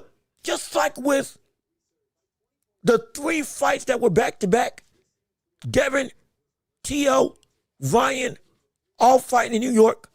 Canelo fought in Saudi the next day. And afterwards, Inoue fought in, I think, Las Vegas against Cardenas. But there's a real possibility we could see Zerto and Benavidez on Saturday. And then Sunday, the next day, it's Inoue versus Junta. Are you kidding me? Oh my gosh. Oh my gosh. Hey, look at this. We got the problems Oh my here. gosh. We got some problems here. That would be insane. That would be ridiculous if the weekend was like that. But you know what? I'm not gonna get my hopes up. I'm not, if Lord willing, we get to that day, and it is back to back. Lord willing, or at least it's the week after. If my gosh, if that would be such a spectacle of a weekend. Oh shoot, man. Oh my gosh. That would be, I'm taking on, I dare say If you got work, take off that whole them 2 weeks. Just take off the whole 2 weeks. Use all your 2 weeks in that instance, just to make sure you can be prepared to enjoy the entirety of that greatness, if that is how, in fact, it breaks down. But if it does, man, boy, that would be the best thing for boxing. That would be the best thing for boxing. That would be the best thing for boxing. It absolutely would. My gosh, I hope it happens. I hope it happens. But again, like I said, let me not get too carried away. And let's actually end the show so we can make sure that we go and let y'all enjoy your weekend. So with all of that being said, this has been another episode of The Welch with me, your host, Jean-Louis Welch. Hey, thank you for tuning in and listening to the stream on today. We appreciate all your support. All of you who came in and was able to be a part of this phenomenal show with us today. If you want to keep on supporting the channel, we got Cash App and PayPal. Links down below in the description as well as we got super chats, super gifts, and all that stuff. Thank you to Mr. Miyagi and everybody else who gave to the stream and or who came through and were just a part of the stream as a whole. It was a phenomenal time. It was a phenomenal event. We appreciate all of you coming in and joining in for this phenomenal Friday edition of The Welch Report. Be sure to leave a like on the stream before you get on out of here. Be sure to hit the notification bell so you know whenever we post on YouTube. Subscribe to the channel if you haven't already. Come join the empire. Also, be sure to go and rate us 5 stars on every podcasting platform imaginable so we can go through and be able to essentially get known throughout the globe when it comes to the world of boxing and beyond across the social media airspaces. We're going to try to wake up at however early in the morning to watch Jaya Bataille fight against, I forget the name, because I'm trying to run through a bunch of stuff in my mind. We're going to try to wake up to see Jaya Bataille fight, and then also at night, watch Isak Food versus Lamont Roach. It's going to be a great time. It's going to be a phenomenal event. And hey, be sure to stick around for the ride, and hopefully you'll be a part of all the fanfare that we have all on Saturday, because it's going to be a great time. But hey, I've been Jean-Luc Welch. Y'all have been wonderful. Peace and love. We are right here. Yes, sir. Be safe. Be blessed. We're going to see you early one morning as well as late at night for this Saturday. So hey, thank you all for tuning in. Thank you all for listening. Like I said one more time, if you want to give, because we're done by you the people, feel free to give any way possible. Cash App, PayPal, or super chats and gifts and whatever the world that is. Memberships, like I said, this weekend we're going to start on getting them put in place so y'all can have your stickers and y'all can, let me see if I can customize it to make it worth y'all's while and see what else we can add for the other tiers and all that stuff. We're going to make it work. We're going to make this thing grow bigger and better and grander, all for your viewing and listening pleasure. But hey, like I said, hopefully you enjoy your day. Hopefully you have some fun. Hopefully you'll come back early tomorrow. And we're going to see you all next time. And hey, peace and love. We out.